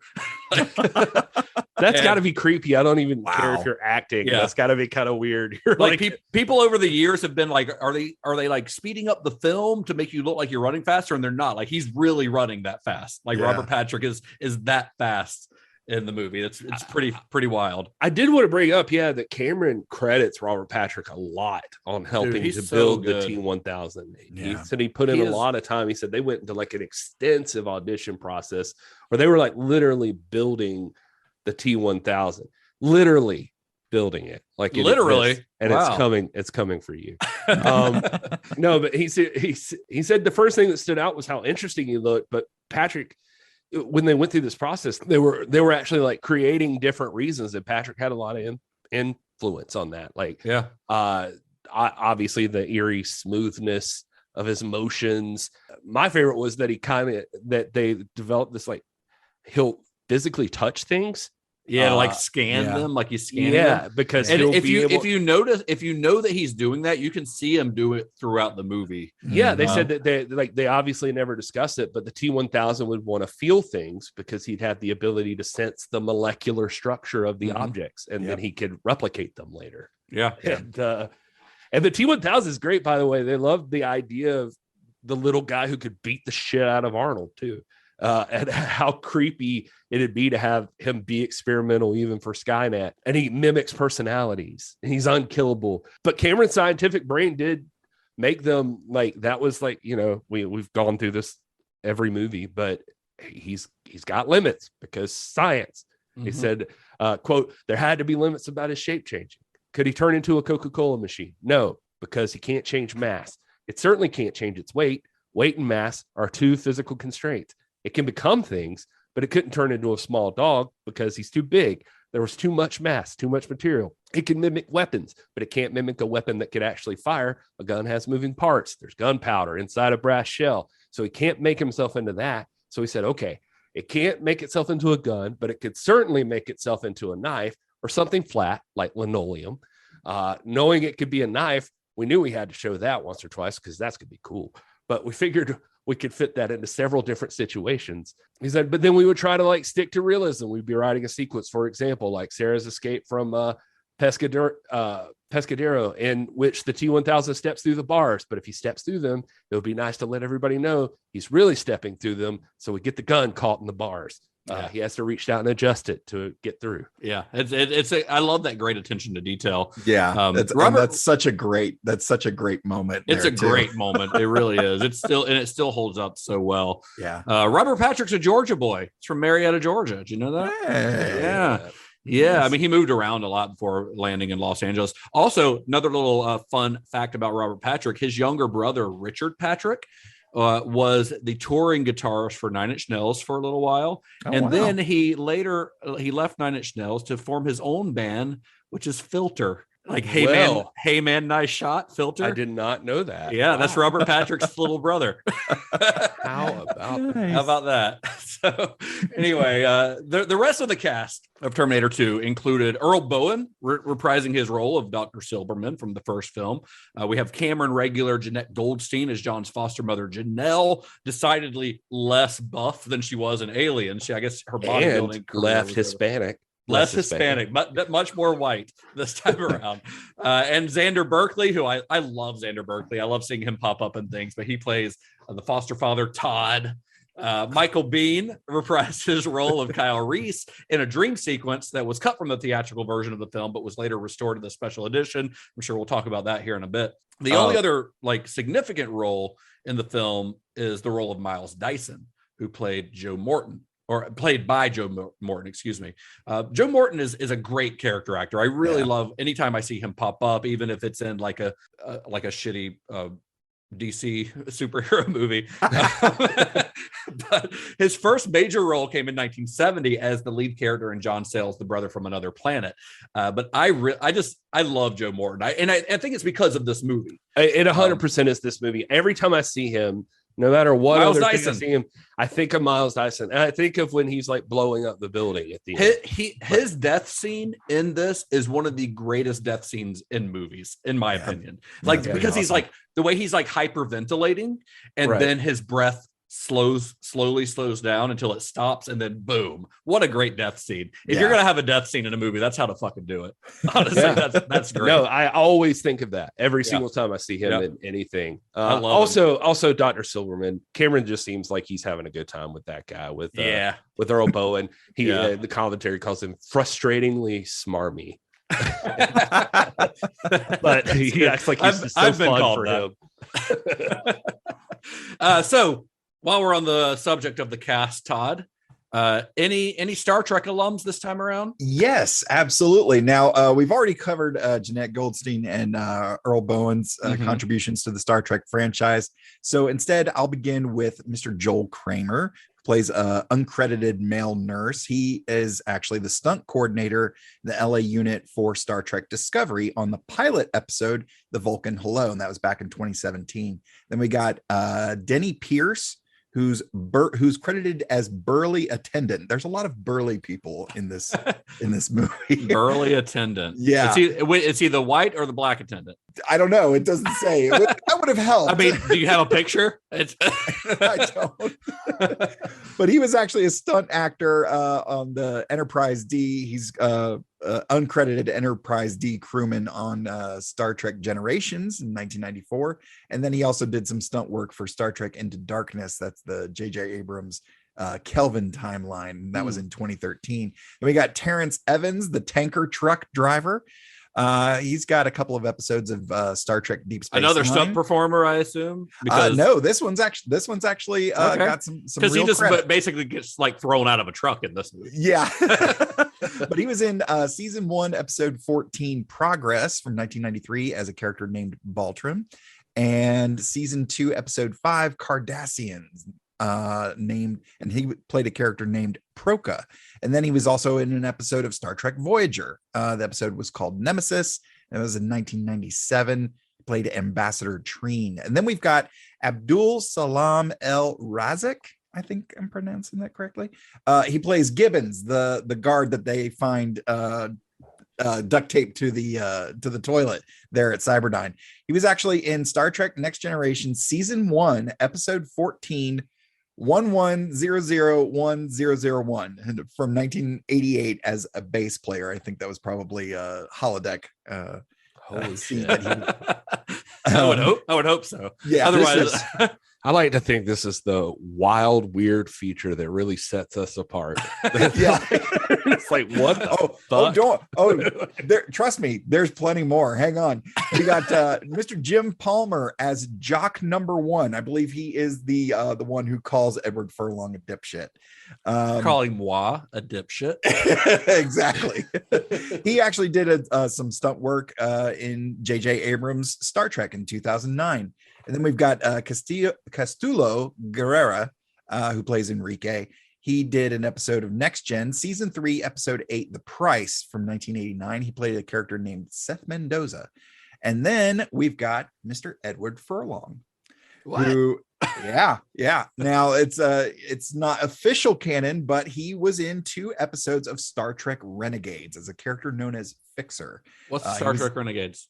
It was basically it was an online show that didn't last very long. Was it official? Not a fan thing? I think it's regarded as one of the closest fan-made productions. Like the 2 episodes that Eddie appeared in were the pilot episode and the season 2 premiere, and both of those were actually directed by Tim Russ, aka Lieutenant Tuvok from Star Trek Voyager. So like they got some people involved, and if you go through some of the episode cast lists, you'll see like, oh, I know who that is, and I know who that is too. And then this was the big surprise for me. A lot of people forget Nikki Cox, the quintessential 90s pretty girl from so hot. Not in this. She's way too young for me. Yeah, she's way too young, but this was like one of her early. Well, what was that like sitcom she was in where Bobcat Goldthwait played a rabbit? Yeah, Unhappily Ever After. Oh, yeah. She was so hot in that. But she actually, before Terminator 2, she was on Star Trek The Next Generation, season 2, episode 15, Pen Pals, where she plays the little girl Sarjenka, who ends up communicating with Data back and forth, and she kind of bonds with Data. She has one line in this, and she narcs John out to the cops. Yeah. Exactly.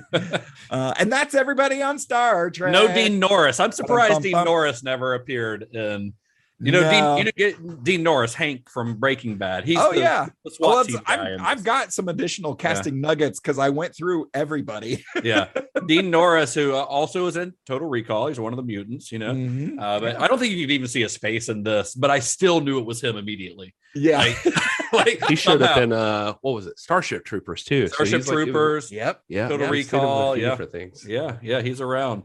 Cool. Well, thank you, Todd. Thank you. So the T-1000, the character was created with a blend of CG techniques and makeup and puppetry.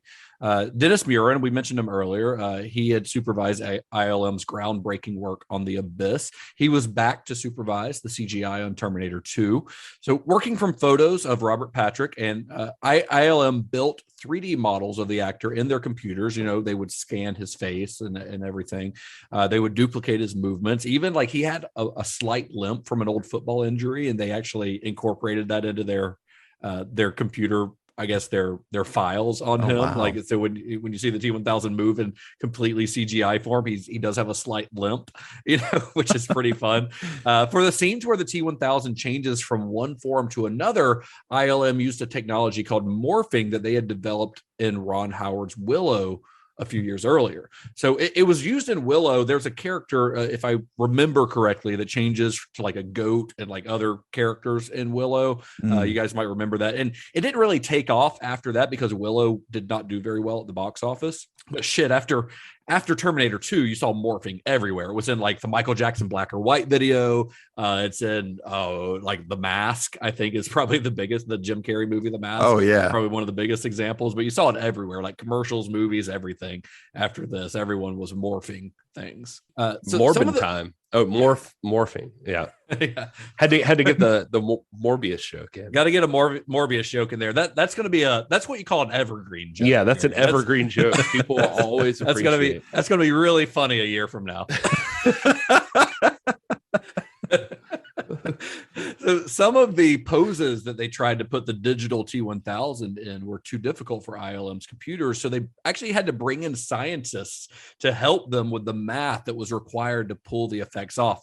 Eventually, they were able to do so in part because of a piece of new software invented by an ILM employee named John Knoll and his brother Thomas. That software was actually an early version of Photoshop. Wow. Yeah. Isn't that cool? Nice. John Knoll, by the way, John Knoll had been an effects, a CG supervisor on The Abyss, working under Dennis Muren.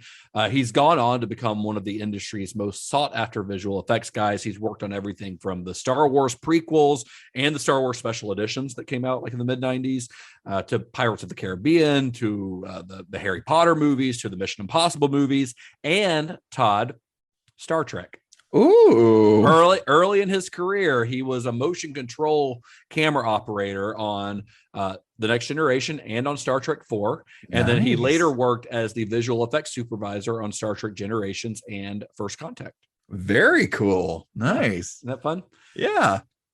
So Cameron was he was a little nervous about what ILM could do, despite their reassurances. After all, if the water tentacle scene in The Abyss had not worked, he could have just cut the scene out completely, and the movie would have been fine without it. Yeah. If the T-1000 didn't work, though, he couldn't make the movie. He couldn't make Terminator 2. Like, the T-1000 has to work. But when he saw an early proof of concept shot of the T-1000 walking out of an explosion with the fire reflected off of its sleek chrome body, he knew that it was going to work. It looked just exactly like he had envisioned it. Nice. And overall, ILM's budget on Terminator 2 was $6 million, which was astronomical at the time for a special effects budget. And to put it in context, that's the same amount as the entire budget of the first Terminator movie. Wow. Was just used on special effects for this. It's pretty insane. The thing with the T-1000 is like, you've heard of the uncanny valley, right? Yeah. Like, just, I mean, there's a difficult thing they're working here with too, that you kind of mentioned, like certain poses and everything. It's like this human motion animation. Mm-hmm. I think they also call it like deep motion. It's tough because like your brain inherently just knows what's right or not right about a real person moving or walking or talking or whatever. Just built in, the one thing you know more than anything is what a human being looks like. So mathematically simulating human motion from scratch is insanely difficult. And that's where they have to start. And I'm just saying that because there's all this beauty in the effects here, but especially at the time, this was tough as shit. And that's before you get Cameron's ultra detailed ass involved and everything. Right. A quote from him on it was, he says, the start point in CGI is always the final form. I wanted the effect of the T-1000 to look like a spoon going into hot fudge. It dimples down, then flows up, over, and closes. That's the look I wanted. You have to work with the viscosity in order to get that look just right. You have to figure out what the closure looks like. Does the color come back immediately, or is there a lag time between where the surface forms and then the color forms after that? We had to create a visual language for this guy. For example, when he forms up from his chrome shape, does he form up with the colors of his uniform and skin and all those things simultaneously? I finally chose to have him assume the absolute finish form in a liquid chrome and then have the color of the uniform be the last thing added. We emphasized the idea that the T-1000 was mimetic, that it was a camouflage technique in the way a chameleon would imitate a color it's sitting on, which is why we made up a name for him, a mimetic polyalloy, the ultimate chameleon. Yeah, and I think that's I love that he puts that much thought into it. That makes me think of the scene where he is disguised as the floor, the checkerboard floor in the mental institution. And when he comes up, he still has a little bit of that checkerboard on his face for a moment, like it's really cool. Yeah. Gary, you mentioned the uncanny valley, and it made me think of this like tweet that I saw a while back where it says like one of the most frightening things I ever heard is when someone pointed out that the existence of the uncanny valley implies that at some point there was an evolutionary reason to be afraid of something that looked human but wasn't. Right. I have seen that too. Yeah, that's pretty wild. Like there's something about it that's like it's just not quite right. It not quite right. Out. Yeah. So like cavemen were running from something that it was like, no, not real. Not real. That looks mostly like us, but isn't. So a lot of the talk around Terminator 2's effects centered around the groundbreaking work that ILM was doing with CGI, and with good reason. But people forget how much of Stan Winston's work appears on screen. There are about 15 minutes of screen time where the T-1000 displays its morphing and healing abilities, but only about 6 of those minutes were purely CG. The other 9 were achieved with the use of prosthetics and puppets created by Stan Winston Studios. It's practically seamless. It is. I mean, that looks great. Yeah. I almost thought, like you said earlier, you don't need to know who Stan Winston is. I almost get sick of him. I almost want to be like, Stan Winston, you want to be the best at fucking everything? Why don't you just, this is the price you pay. We no longer want to talk about you anymore. Everyone knows who you are. We just expect that okay, Stan Winston. If you're interested in this kind of stuff we talk about in this show, you know who Stan Winston is. Yeah. But I agree. It is seamless because of the blending of practical and CGI. I think it's the same reason I think that Jurassic Park holds up as well as it does, which again is Stan Winston. There's something about using CGI as needed and then supplementing practical effects with CGI. And then this Terminator 2 was really the first time that physical and digital effects were used symbiotically like this. This had never really been done before. Scenes were often split between ILM and Winston. For instance, if the T-1000 gets shot with a bullet, Winston's prosthetics would show the bullet hitting the T-1000's chest, and ILM would then close the wounds digitally. You see this in the first confrontation with Arnold and Robert Patrick in the mall, when he starts shooting him in the back hallways. A lot of the effects that people assume are CGI are actually from Winston's crew in this. Wow. Winston's crew created several foam rubber puppets of Robert Patrick to show the T-1000 in various stages of battle. There was the Pretzel Man. That's the one that's where the T-1000's body is splayed open after being shot there towards the end. There's the Donut Head puppet where he's got the big hole in his head. The Splash Head, whereas I was going to mention, like, if you go to stanwinstonschool.com, there's detailed processes photographed of them doing this, and this would be great for us to put on social media. I blame me as much as anyone. This is cool stuff. You can actually see that the Stan Winston Studio website is an outstanding resource.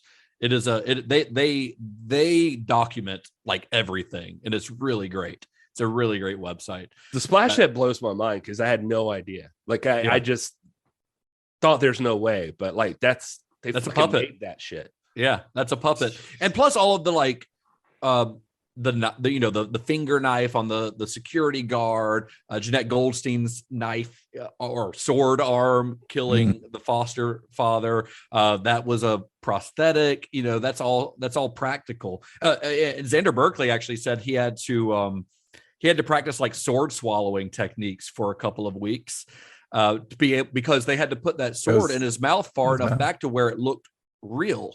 And then, of course, there's a prosthetic on the back of his head where it projects. But Gary's mom's would have actually been really good in that role, I think.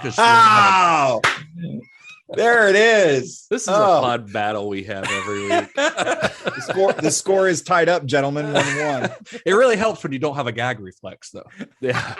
I think the real sad part of all this is like how much our moms could probably make on OnlyFans now, thanks to us, and they're not taking advantage. Oh man. So one of the most subtle and ingenious effects in the film, once I figured out how they did this, I was like, it kind of blew my mind because it's a small effect that you don't think about as much, but it's the splatters of liquid metal we see when the T-1000 gets hit with a bullet, which you see several times throughout the film. So the effects artists would shoot, they shot pellets into mud and then kind of studied the impressions that they made, the little splatter that they would make. And then they sculpted those forms and fit them with a spring-loaded mechanism that would snap open the bullet wound on cue. So the wounds were attached to a fiberglass chest plate that Robert Patrick wore under a costume that had pre-scored holes in it. So when he would get shot, a puppeteer off screen would click a button and it would burst out of his uniform. Nice. So you would think that was CG because you see it burst open on screen, but it's 100% practical. Which is really rad, I think. I thought I caught there was at one point he turns and he's moving, and I thought his chest looked a little thicker than it did in the previous shot. And I was like, oh, okay. Yeah. There are so many things that go into the thought of these things that I don't know that I would an example I'm thinking of right off the top of my head that would I have thought of this were it my job to think of this stuff is it's like when the Terminator's walking up into the bar and you see from his point of view. And I think they do this in the first one too, but it's scanning things and doing all of this. And they call it thermovision. Cameron says in the commentary, he says, because they could have come up with a better name. He said, quote, in the thing, he's like, we call that thermovision because we're clever that way. but he points out, he's like, we just made this up. I don't know.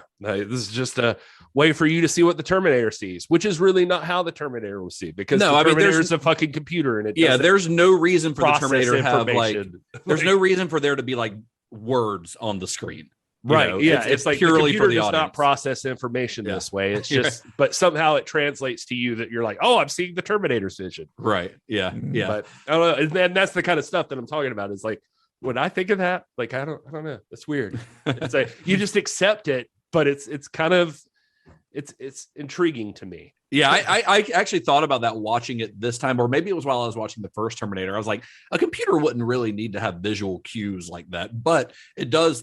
Obviously the audience does need visual cues, right? Because we're not computers. So while it was not nearly as brutal as the shoot for The Abyss, the shoot for Terminator 2 was still a pretty tough one. With a release date set, the crew had 12 months from shooting script to release date. And so in the course of 1 year, they had to shoot some of the most ambitious action sequences ever committed to film and deliver special effects, the likes of which had never been attempted before. That's a huge undertaking for a movie of this size. And the truncated pre-production schedule meant that Cameron and his crew didn't have the time to prepare as well as they had wanted. There was no time to properly test practical effects before filming. If the effects didn't work, they were just going to have to figure out a way to work around them on the day. Yeah. I'm sure that Cameron's scrappy days working for Roger Corman probably came in handy a lot during those moments. 100%. So the shoot began in October of 1990 in the Palmdale Desert and continued all over parts of California until April of 1991. And it was a pretty tough shoot for everyone involved. And James Cameron, once again, was uncompromising in his vision. He had a short temper. He was highly demanding of both his cast and crew. The crew actually had T-shirts made that said, "You can't scare me. I work for James Cameron." There are some of the conversations, and I actually think Schwarzenegger said this in an oral history of this that I read, which is on the Ringer's website, by the way. If you want to read a good oral history of the making of Terminator 2, the Ringer published a pretty good one a couple years ago. But Schwarzenegger even talks about it a little bit, where he's like, James he very much knows his vision and what he wants, but he's not the best at communicating that necessarily to everyone. Like sometimes it's almost like he expects everyone to know what is in his brain without him having to explain it, which is not the best trait in a director. Probably I think some of the best directors are the ones who are able to communicate their ideas to their crew. Yep. Not that James Cameron's not a great director, but he's probably not a great director to work for. Schwarzenegger and Hamilton, who at this point were old friends of Cameron, especially Schwarzenegger, like him and James Cameron were like, they'd ride motorcycles together on the weekends and stuff. Like they were buddies, they'd smoke cigars together. But they became frustrated with how many takes Cameron was having them shoot. He reportedly shot for 5 days, just getting close-ups of Linda Hamilton in Miles Dyson's home. To get what he wanted, it's a highly emotional scene. And I get that he wanted it to convey that. But yeah, that from an actor, that's incredibly frustrating. I actually found an interview from this time where somebody asked Cameron about how hard he is on the crew. And he says he realizes and admits that he is, quote, very, very hard on his crews. And he says, "I don't apologize." And his quote here says, "If an NFL coach didn't browbeat the guys and say, 'You fucked up and you didn't do this,' I mean, it's perfectly acceptable in sports that mistakes and laziness are not tolerated. If you're working on a big movie, it must imply that you're the best. You presented yourself as a varsity athlete. Fucking be one. That's my philosophy." And they asked him, was like, "So you end up firing a lot of people?" And he said he laughed and said, "I would never do anything as merciful as firing someone. For fucking up, you stay till the end." I mean, honestly, he's got a point. You're spending $100 million on a movie. Like, you got to get it right, and whatever it takes. I mean, I'm not saying like abuse people, but like yelling at people or whatever, if that's what it takes to get them to do the job. Like, I wouldn't want to work for him. But I understand where he's coming from. It's weird. Like I mentioned Mike Cameron earlier, his brother. And it's like this with some people, like even Schwarzenegger, like you mentioned, like some people try to be like, they care about him and they're still like a little defensive of him. Mike Cameron, I found a quote where he says, "I've been the recipient of a lot of his derogatory remarks and it does hurt your feelings, but he's really a big hearted guy. The people who are close to him know that, and they just kind of tolerate the viciousness. Maybe the reason they're so willing to forgive is that, as everyone says, it's never personal." Mike Cameron says his movies have an ego and you don't fuck with his movies. Michael Bean says he doesn't have an ego. When he throws a tantrum, it's almost like the movie is throwing a tantrum. I just thought those were interesting things. But when you're working on a movie like this, like everything has to be right. And of course, James Cameron is a bit of a perfectionist, but there's also a lot of moving parts from this. There's a lot of dangerous stuff going on. There's a lot of stuff that, like, if one thing goes wrong, 100 other things are going to go wrong. Well, we saw that on The Abyss when he almost died of like, okay, so you were in charge of that. You're fired. You're in charge of that. You're fired. Yeah. And nobody can doubt his commitment, to it, because he's putting himself in dangerous situations. He's always said, like, he's not going to ask anyone on his crew to do something that he would not be willing to do.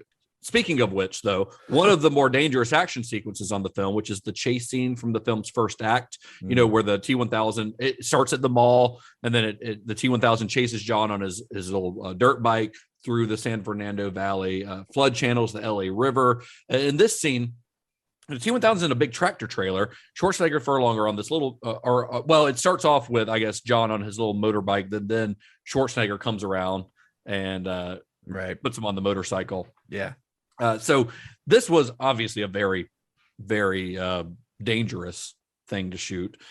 And while the crew was preparing to film the sequence, they actually realized that their truck was too tall to fit under some of the bridges that it had to pass under. So instead of changing locations, Cameron actually comes up with the idea to just work it into the story. The truck, they pre-scored the truck so that when it went under one of those overpasses, the top would just slice off, and it would basically spend the rest of the chase scene as a convertible. Nice. So, yeah, it's pretty cool. And so, as with most of the stunt heavy action sequences, several cameras were used to film the sequence, including one that was held by Cameron himself from a motorcycle sidecar. So during this chase sequence, he's in a sidecar. He's like 4 inches from the ground, during this. I mean, if you've ever seen a motorcycle sidecar, it's very, very low, and and they're going pretty fast, and he's holding the camera because, again, he's going to put himself in the middle of it. 100%. Yeah. And another difficult sequence was actually the final chase scene, which took place on a 5-mile stretch of highway in San Pedro. To film this sequence, the production had to shut down the highway every night for 2 weeks.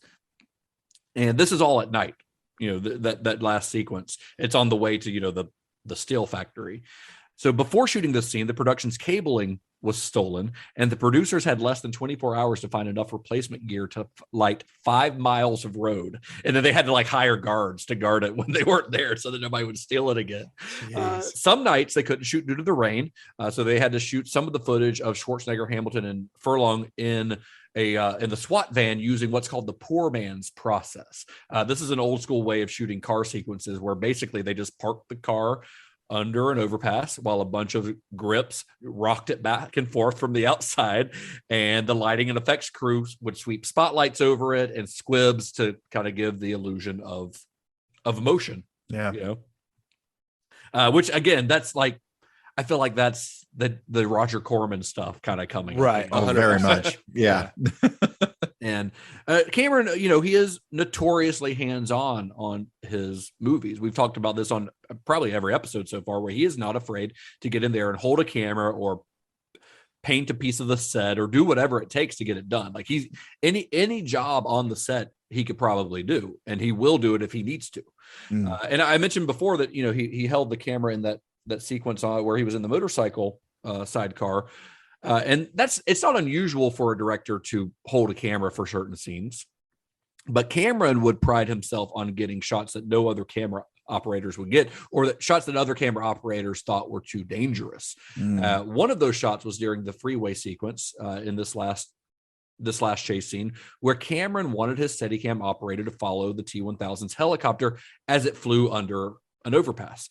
His Steadicam operator, a guy named Jimmy Bureau, who had also worked with Cameron on The Abyss, he refused. He's like, I am not shooting that with that helicopter flying that close to me under an overpass that it could very easily crash into and kill us all. So Cameron was like, okay, he was undeterred, and he's like, well, I'll do it. So Cameron actually shot that scene himself, like the scene, which is one of the most dangerous stunts I can think of in a movie. Yeah. Not just that. Like I even was reading an interview with Arnold where he says, he was talking about, despite how tech heavy the nature of the movie is, he was saying, Schwarzenegger was saying that he worked harder than he's ever seen on emotions. That Cameron was like, this leads into it because he was saying, he was like, he worked hard. He talked us through it more, insisted on rehearsing our reactions. And then he was still doing whatever to get whatever shot he wanted. He was like, we'd be working on emotions 1 second. And then all of a sudden there's the scene where the helicopter flies below the underpass, and he saw what the plan was. And he's like, this has to be done twice. So we get the forward and rear angles, and then I'll do it. Yeah. It's insane. Even watching it now, I watched it again this morning, and that entire sequence is incredible because the helicopter goes under, then it goes over another bridge later on, and it does it in a way where it cuts it pretty close. It cuts it really close. Yeah. It's like the helicopter pilot pulled up at just the right moment, or he was going to crash into that thing. Yeah. It's pretty rad. It's fucking insane. But I also literally found an interview with Bill Paxton around this time talking about Cameron and shooting video. And Bill Paxton tells a story in one interview where he says that he went on a plane ride with Cameron, like where Cameron's piloting. And he said he was tying a camera to the wings of the ultralight plane that they were on. And he said, and in the middle of the flight, he undid his seatbelt so he could get a better grip. And he said he turned the plane straight down, like Bill Paxton said he was in the plane with him. And his camera's like, no, we got to I want to do this. I want to see what I can do. And he said he like put the camera on the wing of the plane and was like holding it out. And like the plane's pointed straight down. And he said, quote, he goes into a 3,000 foot dive and drops 3 feet off the deck. And I go, oh my God, what the fuck? And he said he pulls up just in time. And Wow. he said he was like, if we'd have gone like another foot, game over, man. I added that part. Thanks, Gary. Thanks, Gary. He does say, quote, if you're gonna hang out with Jim Cameron, you better have life insurance. Yeah. Wow. But for all of that too, by the way, and I know you're going to get into this with like post-production, but I was reading this whole thing about how like Carolco or Carolco, it's Carolco, according to everyone that I've heard say it. I didn't know for years how to say it until I was watching behind the scenes on this, and it's apparently Carolco. Carolco. So around this time somewhere, they're starting in the the $70 million range on their budget, and they apparently went to Arnold Schwarzenegger for support. I don't know if you saw this. Like they were like, you got to tell him to pull back. I didn't see this. No. And he said that they would come to him and be like, we need your support in toning this back. And he would say, no fucking way. Like, I'm not doing it.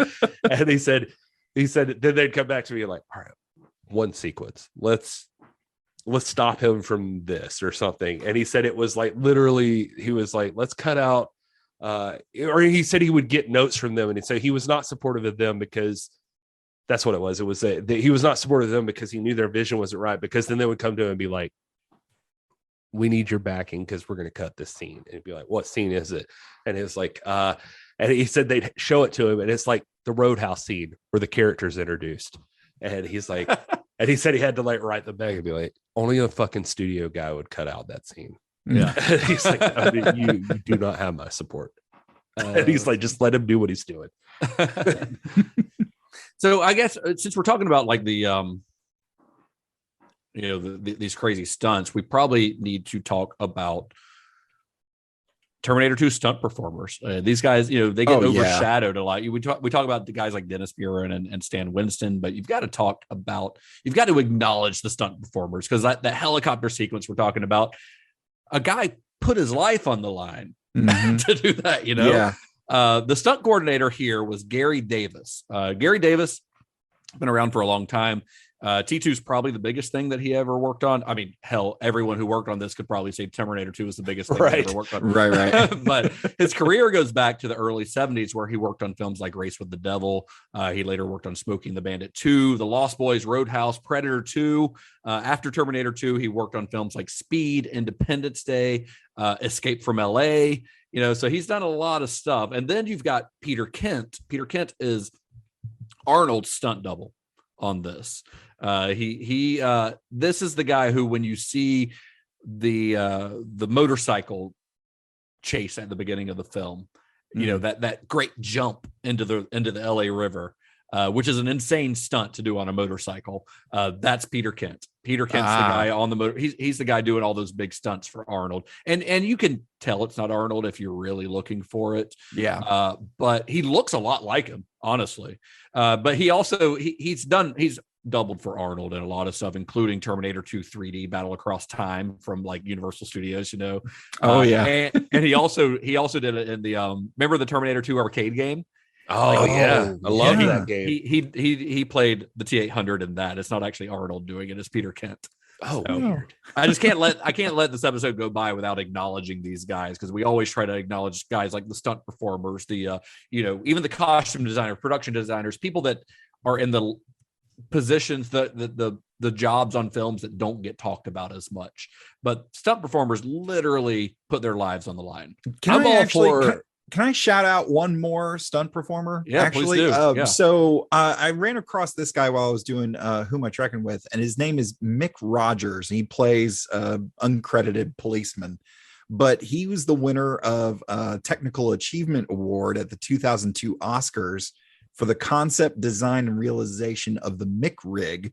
And he shared that with Matt Sweeney. He's also the winner of SAG's Outstanding Action Performance by a Stunt Ensemble in a Motion Picture for Hacksaw Ridge in 2016, and was nominated for SAG's Mel Gibson, not Clint Eastwood.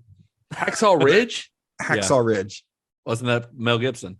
With Andrew Garfield, right? Yeah, it's the one with Andrew Garfield. Yeah. That's Mel Gibson. What was I thinking of? I don't know. Heartbreak Ridge? Probably. But he was also nominated for SAG's Outstanding Performance by a Stunt Ensemble in a Motion Picture for Iron Man as well back in 2008. Oh, very cool. And he also won the Taurus Award at the 2002 World Stunt Awards for Best Stunt Coordinator and or Second Unit Director for the feature film. And I thought you would enjoy this, Gary and Justin, for the feature film The Fast and the Furious in 2001. Yeah. Well, yeah. Yeah. I mean, the beginning of the world's greatest movie franchise. Yeah, exactly. There you go. Exactly. Man. Well, one day we'll do a Fast and the Furious The whole series. Oh, it's I think we should, I think we should just do a series on that. If there's ever a movie franchise that deserves this sway, like moving away from directors for a minute to talk about just the franchise of a film series. Absolutely. Fast and Furious. I agree. You guys were kind enough to cover the Batman trilogy for me, so we have to do Fast and We got to Furious wait for till sure. all 11 of them are out, and then we will spend half a year on the Fast and Furious franchise. God, For yeah, what it's worth, yeah, I we take that also one. am in full support of our first like complete actor series to just be Vin Diesel, but that's a whole topic. So, as usual on a James Cameron film, once Terminator 2 entered the editing phase, he had even more battles to be fought. Once again, as it had been on The Abyss, the ending of Terminator 2 was an issue. The original ending of Terminator 2 cut to many years in the future, where we see Linda Hamilton in old age makeup having prevented Judgment Day. She watches as John, who is now a senator. He plays on the playground with his daughter. Now, I'm sure Gary will be glad to point out that this scene makes no goddamn logical sense, because if Sarah prevented the war, then how did she meet Kyle Reese? How was John born? This scene, man, I'm just trying to have a good time and pretend any of this makes sense. But I will throw this in there from one of the commentaries with Cameron. I know exactly why he did this, because he says in passing in something I saw that he admits he likes to show people at different stages in their life because it makes it feel more epic. Like, that's literally what he said.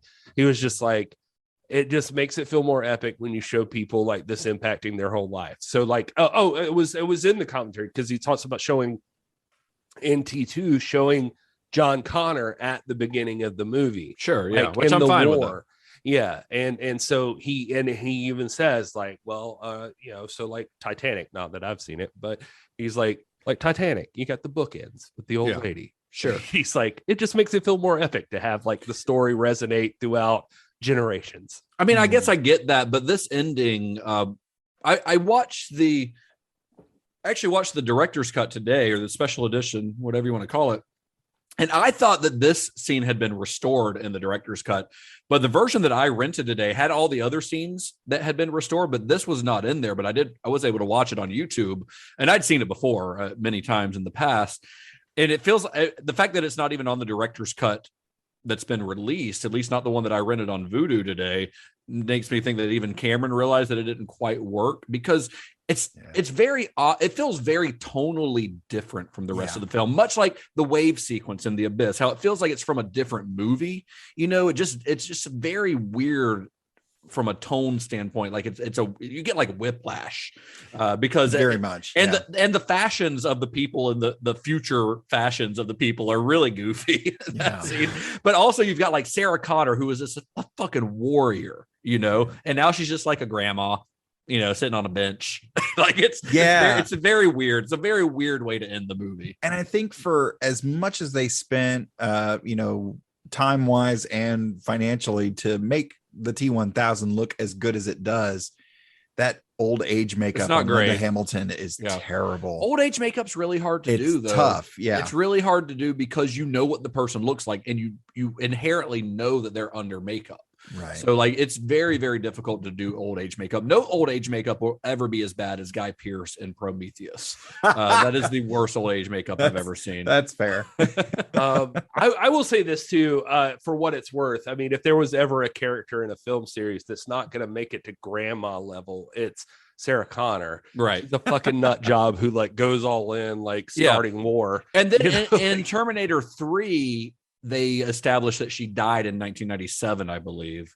Although she comes back in Terminator Dark Fate, and I don't recall how that actually happened. I haven't seen any of those. So I haven't seen Terminator 3?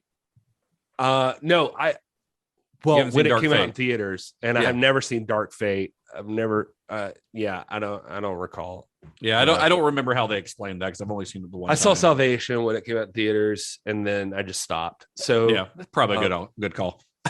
So, after seeing Salvation, I would have stopped too. We can talk about the sequels at the end of this, but I don't know much about them, so I can't tell you much beyond 2.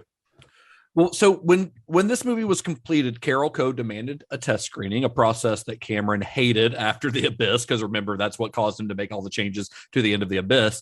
And when the screening took place, there was a consensus among the crowd, and that was that they hated this ending that was set in the future. Everyone hated it.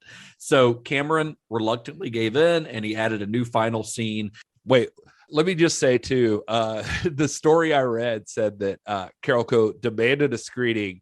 Casser flew to George Lucas's Skywalker Ranch in a helicopter through a storm, and it was delayed, and Cameron started the screening without him. Afterward, he snatched up all the preview cards and refused to show anything to Casser, anything that he missed. It said, but the viewers all still said the same thing. Yeah. Lose the ending. And finally, that's what made him relent. He was like, fine, fuck it. I mean, when everyone's saying don't do this, maybe you should listen. Yeah. But afterwards, like for anything else they had to do, it still spawned another crew t-shirt, apparently. That said Terminator 3, not with me. I want that shirt, honestly, because I feel that way about Terminator 3.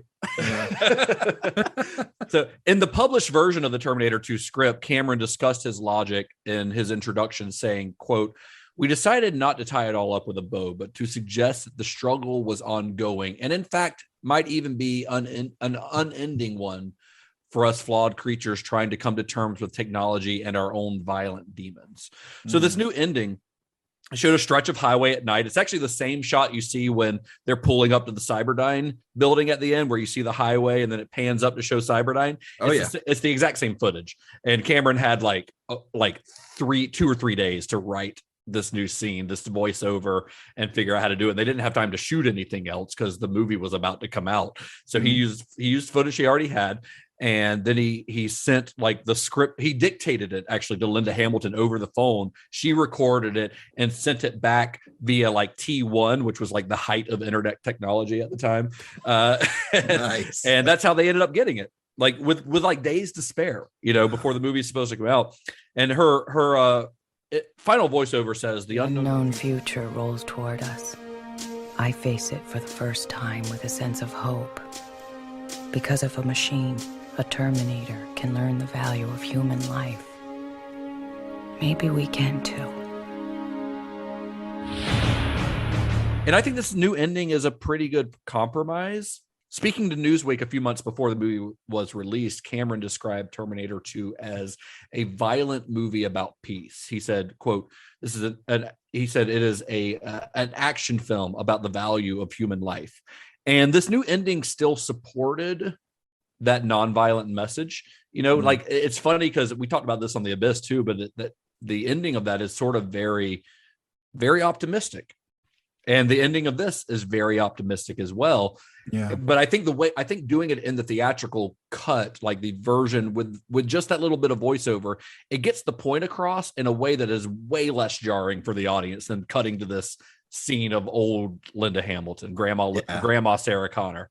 Yeah. It's tough to like I hate it for you, Jim, but it is true. It's and even in the early stuff, I don't think I even hit on as much with like John Connor's character, like how much he expected that. Not only was it about John Connor teaching a Terminator humanity, it was also that his mom has become this thing, or become this other person that he's like stepping in to help her step back from becoming a machine about what she's doing with everything, and realize her humanity. And so there's like this child is supposed to be like bonding these two things together to show like there's this like what humanity and morality really is, and that sort of thing. So, well, to take it a step further, I mean, they always say your protagonist is your one who goes through the biggest change.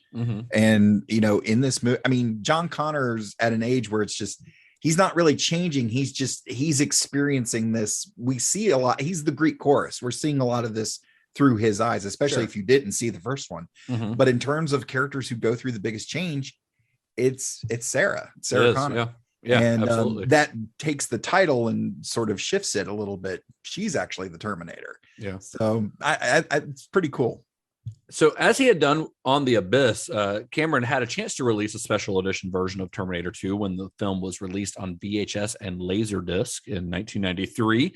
The special edition restored about 15 minutes of footage, including that original ending. Also restored was the dream sequence with Michael Biehn returning as Kyle Reese.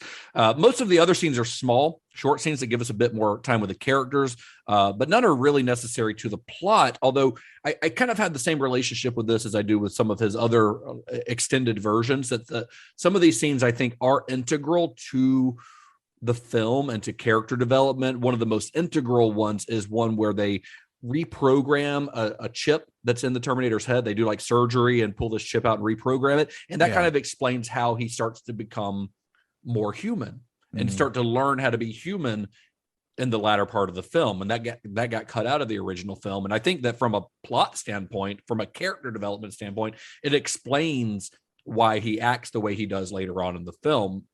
One of my favorite moments from Terminator 2 is actually one of the restored scenes, and it's the one where John Connor is trying to teach the Terminator how to smile, you know, and he makes this really weird, awkward smile. They cut that out of the original movie, but I think it's a great little character moment. And there's a lot of great little character moments in the special edition that I think are really good. I do think that the pacing of the theatrical version is better because it's a chase film. Terminator 2 is a chase film from the moment that John Connor's at the mall till the steel factory at the end. It is a chase with very few moments of pause, you know, and you have to keep that momentum, you know, and so some of these moments kind of stop that momentum a little bit. But from a character standpoint, I do think that they add a lot to the film. The exception is the ending, which I think is terrible. The future ending I think is really bad. So I was actually really kind of thrilled when I rented the director's cut today, because my 4K disc of it only has the theatrical, and I rented the director's cut, and I was expecting it to end in that future scene, and it didn't. So I was like, oh, good. So this is a better this is like the version of the movie. This is like, it's got all the other stuff, including the dream sequence, which I think is really good because it kind of speaks to Sarah's psychological state, you know, just like the other dream sequence that is in the theatrical cut where she sees Judgment Day, you know, but without that garbage ending. And I think it works really well. I really do. I think overall I prefer that director's cut, I would say. Yeah, I'd be on board with that. The one I watched had the old Sarah ending. Did it? Yeah, just I don't think I'd ever seen it before, and I think I hit play without realizing that was what was in it. Yeah. So when it came up, I was completely thrown off. I was just like, "Oh, this sucks." Yeah, it sucks. It does. But in the version I watched today, and I didn't even know this existed, but it has every other scene, but then the ending is still that black top highway. Yeah. Which I'm like, that's the version of the movie right there. Yeah. Yeah. You know. So when do we get into the part about how it doesn't make any fucking sense? Well, right fucking now, I guess.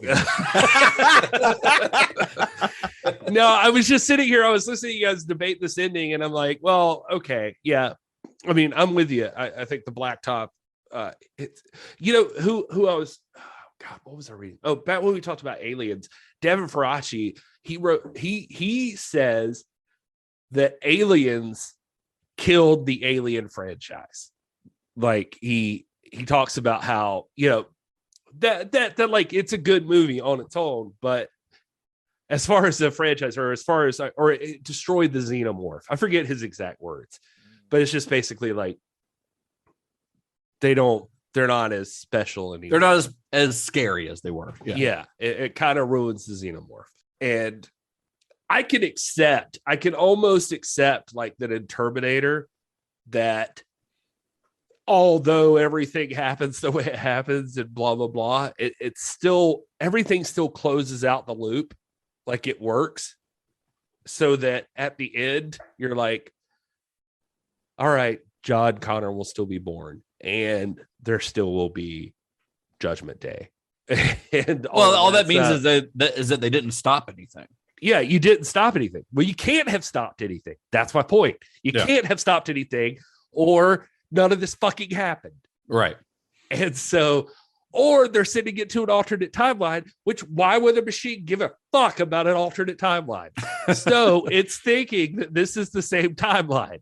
And so this was the first movie in my life I remember watching as a kid in the theater, seeing this movie and being like blown away by how beautiful this whole movie was and loving it so much, but also walking out of the theater saying, wait a minute, Arnold just killed himself because there's still one chip left and it's right here in my fucking forehead and I'll kill myself. And that's it.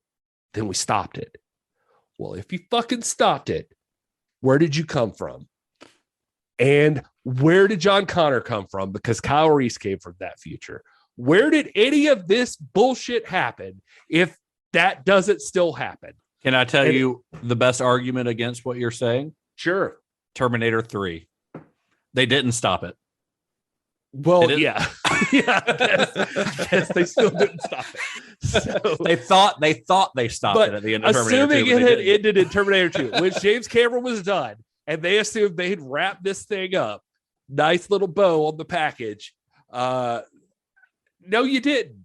No, because nothing changed. Nothing changed. Still, the fucking Terminators exist. You know they exist. So this future still happens. You've done nothing, Sarah Connor and John Connor. I think this is where we insert the Ant-Man speech from Endgame of him sort of explain or getting time travel explained. I think this is the part where we insert our the baby crying that we do on the somebody needs a nap sequence. Because I think Gary needs a nap. But no, I get what you're saying, Gary. I mean, you're right. From a logical standpoint, it doesn't make sense. But this movie is so goddamn good that I don't care. That's the truth of it. I don't care. And I can think of that stuff while I'm watching it, but I'm having such a good time with it that I can overlook the logical time travel paradox. Listen, I spent this whole time, however long this has been, talking about all the cool stuff, and I love it, and I love the movie. I still love the movie. I'm just saying, it just, we get it. You fuck with time travel. It just never makes any fucking sense. I know. Nobody can ever make it make sense. Nobody can do it except for Primer. Primer just, and Time Crimes probably. They get so complicated that you're like, I guess this is right. I'm not smart enough to tell you that it's not. This probably works. Yeah.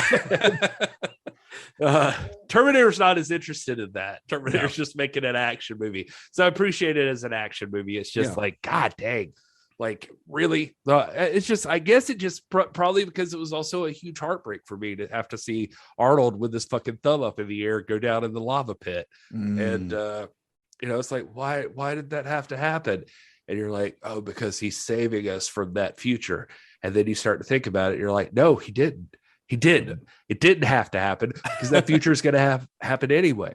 So his death was pointless. Killing Arnold, the most advanced Terminator that's ever lived. A Terminator. Well, the T-1000 is the most. Yeah, but emotionally, Well, anyway, I'm glad that we gave you this forum, Gary, because I was definitely going to pause at some point and just let you rant about the time travel stuff. So I'm glad you took it upon yourself. Yeah, it's just I don't know. The more I thought about it, I was like, this has to get in here. I gotta say something. I gotta say it doesn't make fucking sense. Gary's like eye is twitching. Why in James Cameron's life and all the scientific bullshit he delves into does he not think for a second about goddamn time travel? I think he probably did and figured that most people wouldn't care, which is the case. All right. Anyway, so when all was said and done, the final budget of Terminator 2 was somewhere in the range of 70 to 75 million. But with the cost of locking in the talent and securing the rights to the franchise, Carolco spent over $100 million on this film, making it the most expensive film in history. And this is only the first most expensive movie ever made that James Cameron is going to release. When the film hit just theaters, his theme now. That's what he does. But when the film hit theaters in July of 1991, Cameron's perfectionism and dictatorial shooting style were once again justified. That opening weekend, more than half of the movie tickets sold in North America were for Terminator 2. Think about that. That is insane. That is insane. It would go on to earn more than $200 million in the U.S. alone, which in 1991 is unheard of. It earned more than $500 million worldwide. At the time of its release, I mentioned this in our intro, but it was the third highest grossing movie of all time, right behind Star Wars and E.T. That's how big this movie was. The only movies that had made more money than this were Star Wars and E.T. Critical reviews were almost unanimously positive. Although, Gary, I sent you an article, a magazine, an essay, I would say, written a few years after. It wasn't at the time of release, but written about 6 years after the release of Terminator 2 by a guy you may have heard of named David Foster Wallace that was not positive. Did you have a chance to read that, Gary? I read, yeah, he just. I'm going to read a little bit. He was pissed off about everything I didn't even care about. Yeah, because I would like to point out, incredibly pretentious article. I mean, it's David Foster Wallace, so it's one of the most pretentious men to ever live.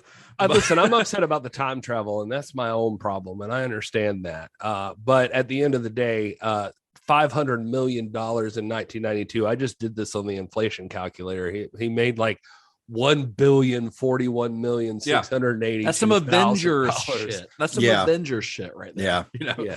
So this David Foster Wallace article, and I'll try to remember to put this on like our Twitter and stuff so that other people can read it. But I'm just going to read a little blurb from it. Okay. This is the opening paragraph, actually. It says, quote, 1990s moviegoers who have sat clutching their heads in both awe and disappointment at movies like Twister and Volcano and The Lost World can thank James Cameron's Terminator 2 Judgment Day for inaugurating what's become this decade's special new genre of big budget film, special effects porn. Porn, because if you substitute FX for intercourse, the parallels between the two genres become so obvious they're eerie. Just like hardcore cheapies, movies like Terminator 2 and Jurassic Park aren't really movies in the standard sense at all. What they really are is half a dozen or so isolated, spectacular scenes comprising maybe 20 or 30 minutes of riveting, sensuous payoffs, strung together via another 60 to 90 minutes of flat, dead, and often hilariously insipid narrative. He goes on to say that... Jeez. Yeah. He goes on to say, T2 as a dramatic narrative is slick and cliche and calculating, and in some, an appalling betrayal of 1984's The Terminator. This entire article is like, will make your, like, the veins pop out on your forehead. Like, and I'll send it to you guys. I mean, I sent it to Gary. I'll send it to you, Todd, if you want to read it, but I'll post it on our Twitter and stuff and our Facebook. He sent it to me with saying, this guy needs a nap. I said, yeah, I sent Gary the link and it just said David Foster Wallace needs a nap. So anyway, I feel like that's a good segue into other individuals who probably need a nap, but maybe aren't as good at writing probably as David Foster Wallace. All right. Well, obviously I need a nap. That David Foster Wallace or whatever his fucking name is. You know who David Foster Wallace is, right? No. Who is that? He's a very, very famous novelist. Okay. I was like, why did I just think of that name all of a sudden? Yeah. He wrote Infinite Jest. Oh, that's it. Yeah. That. He died in 10, 12 years ago, probably. I don't know. I think he committed suicide, but yeah, Infinite Jest is like the most well-known of his work. But and it's like a super huge book. And Infinite Jest is over 1,000 pages. Yes. Yeah. I remember a girl I worked with reading Sounds infinite. because the dude she was dating was super into it or something. Yeah. But anyway, all those people need a nap.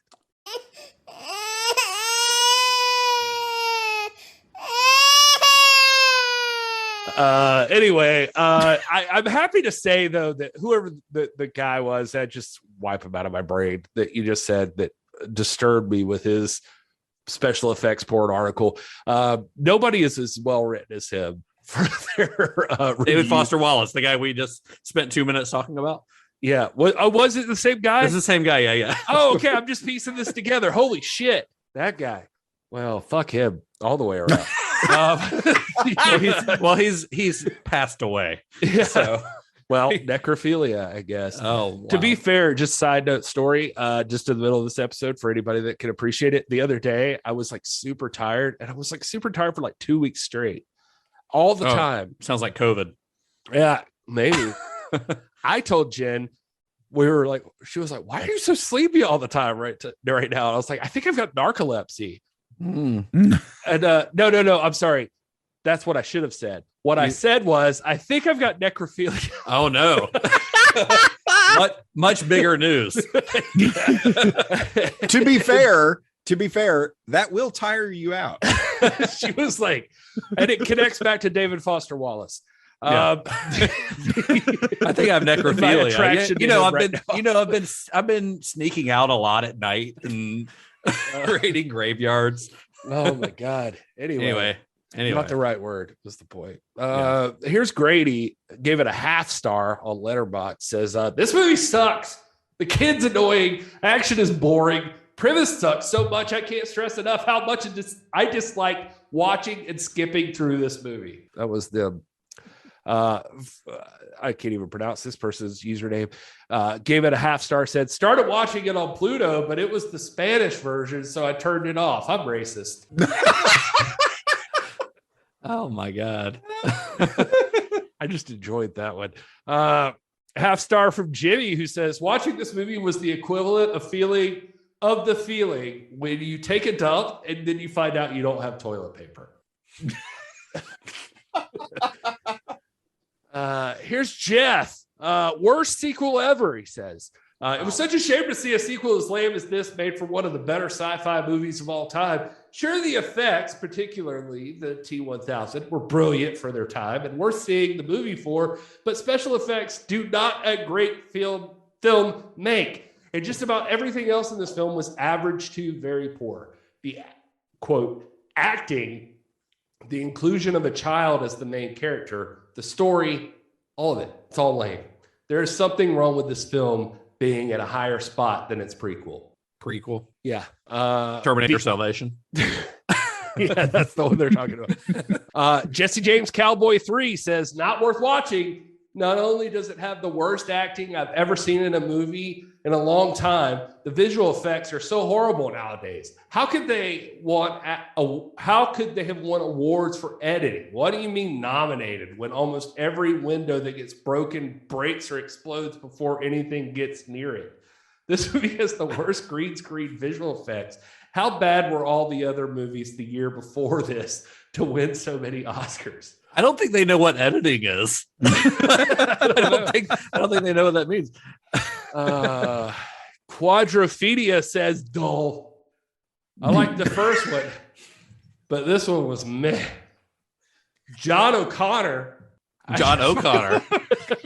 just wanted the Terminator to turn around and say, you know what? I have thought instead of not killing one, I've changed my mind, and you're first. He's annoying. John O'Connor. John O'Connor. That's a very different movie. Yeah, I want Arnold to quote that. Look, Janelle and Todd, they're dicks. But I got John O'Connor. What's wrong with her? She's never this nice. You know what? It's actually the best accent you've ever done, Todd. Available for parties, bar mitzvahs, corporate events. Oh God, Oh, man, if I ever make a new Leprechaun movie, we're calling you, Todd. Okay, thanks. Half star from Funny Bear, who says this is my least favorite film of all time. Wow, of all time. This film is an absolute dumpster fire and an embarrassment to the absolutely incredible movie that the first one was. Everything the first one did well, this piece of shit fucked that up. Perhaps one day I'll go back and watch it just to give it another chance. Then I'll properly expand on all of what makes this absolute flaming piece of dog shit. But until then, I fucking hate this movie. What do you think that person thinks about the following sequels? I don't know. If this is their least favorite movie of all time. Oh. 1 star from Niblewig. This movie sucks. You just like it because you saw it when you were 12. I was 9. Thank you very much. 1 star here from I love Batterate. I don't know. Why did the robot have a massive dong? Was there? Did we see his dong? Oh, I mean, we see the people, like the ladies in the biker bar, like looking down at it, like, hey, you know, but we don't see it. We don't see it. Yeah. Demi gave it 1 star and said, I found this whole movie to not give answers or have much meaning. However, my boyfriend told me that the kid taught the Terminator how to be human, which is something I didn't pick up on. Wow, you're not paying attention to the movie. Clearly. This is disturbing because it says it's from The Bone Master. Oh, wow. Speaking of porn. Yeah, it says it's from The Bone Master, but I think it also might be my wife. It's weird. 0 out of 10, the dog dies. Yeah, but only in the director's cut. And I saved this one for last just because this one just confounds. Patrick Starr, January 20th, 2022. Wrote Wait. We've had a review from Patrick Starr before. Have we? Recently, maybe on the first Terminator. Maybe. Which I assume is SpongeBob's best friend, right? Maybe that makes sense. January 20th, 2022. So this is recent as we're recording this, you know, as far as reviews go. Half star. The only thing he said was the only sequel I've ever seen that might be as bad as The Empire Strikes Back. God damn it. Whoa. That guy, he's just trolling. There's no way. That guy is just trolling. There's no way he means that. But yeah, that's those people needed that. Wow. So at least one or two of those mentioned the acting and or John Connor specifically. What do you guys think about Eddie Furlong in this movie? I think he serves his purpose. He's obviously he's look,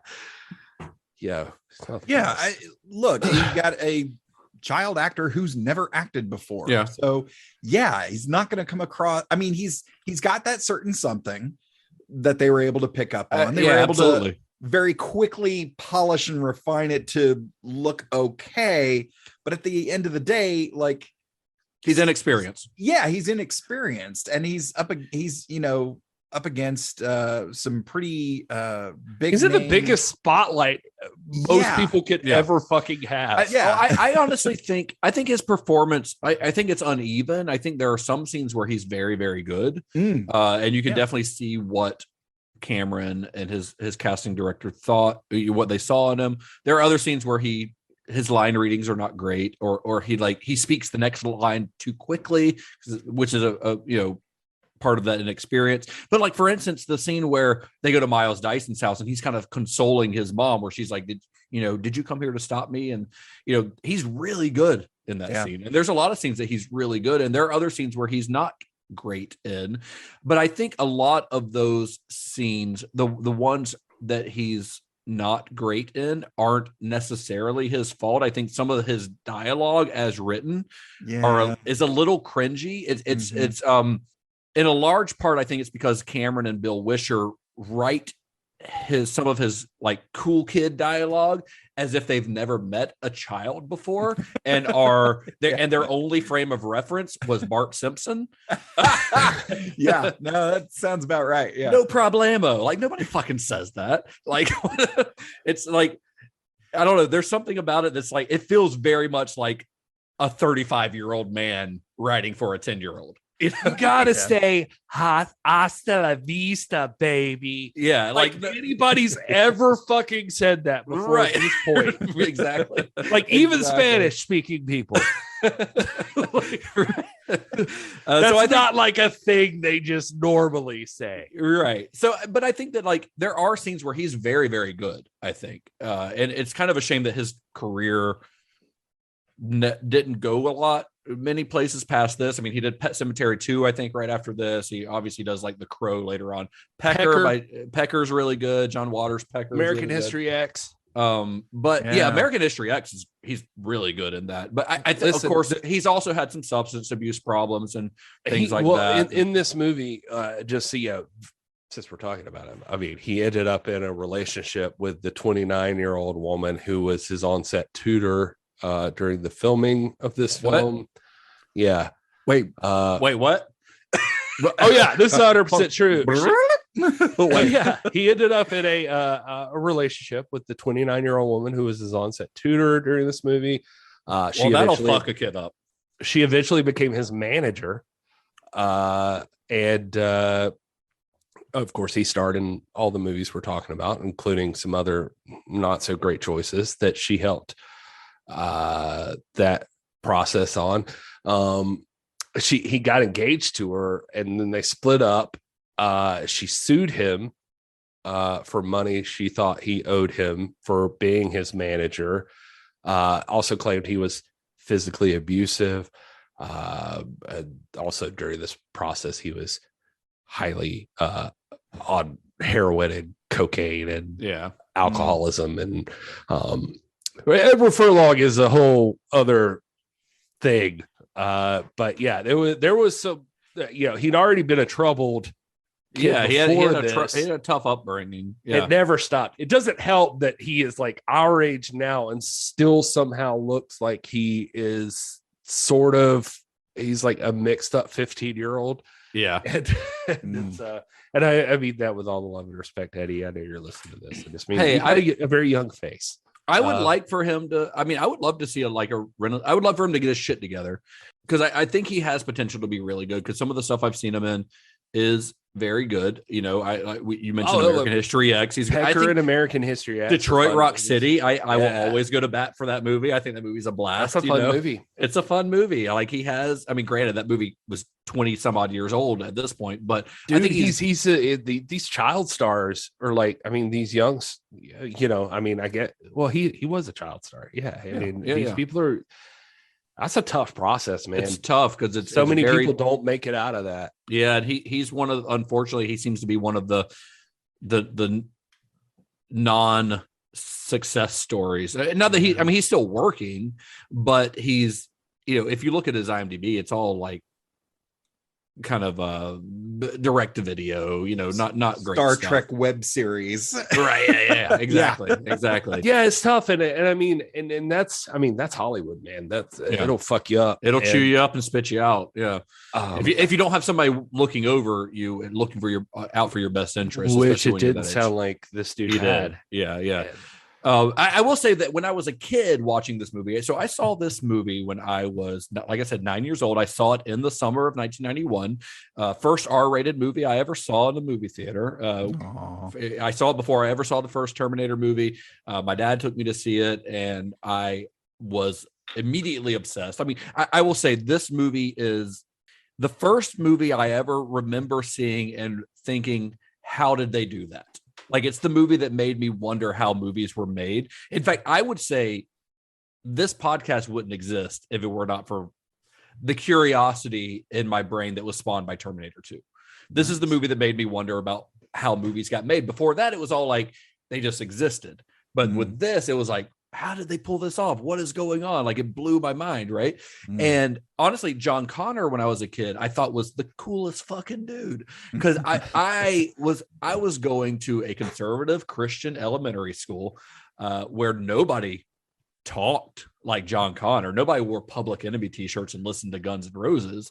Most of the kids that I went to school with would not have been allowed to see this movie, you know? So now, or when I was watching this, I just thought, like, I remember going to school, I probably saw this on a weekend, and going to school on like Monday morning and telling all my friends about it and reenacting scenes, and most of them being John Connor scenes where he's like, you're calling moi a dipshit, you know, but I wouldn't say dipshit. I would like say, you know, dip S word or whatever dumb Dip kids Nice.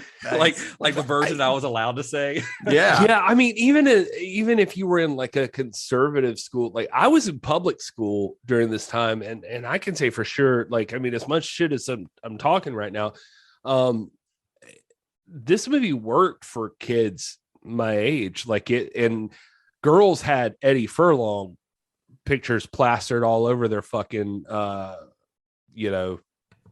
binders, their lockers, and I was gonna say their what's it called, the Trapper Keepers, and their binders and such that they used.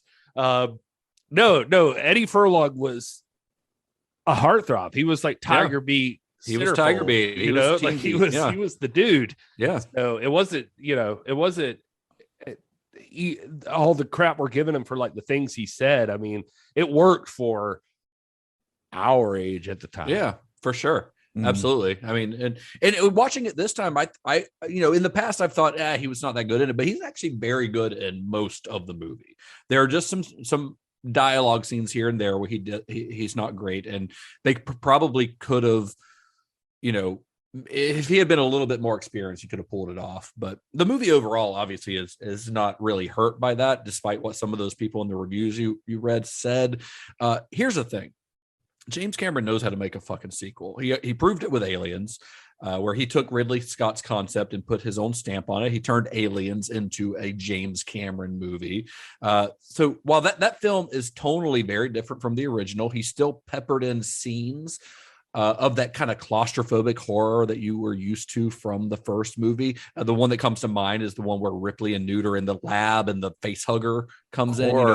That feels very much like a scene from the Ridley Scott movie. And I think that, to me, is what a great sequel is. It's a movie that acknowledges the original film, but isn't beholden to it in a way that makes you feel like you're just seeing a rehash.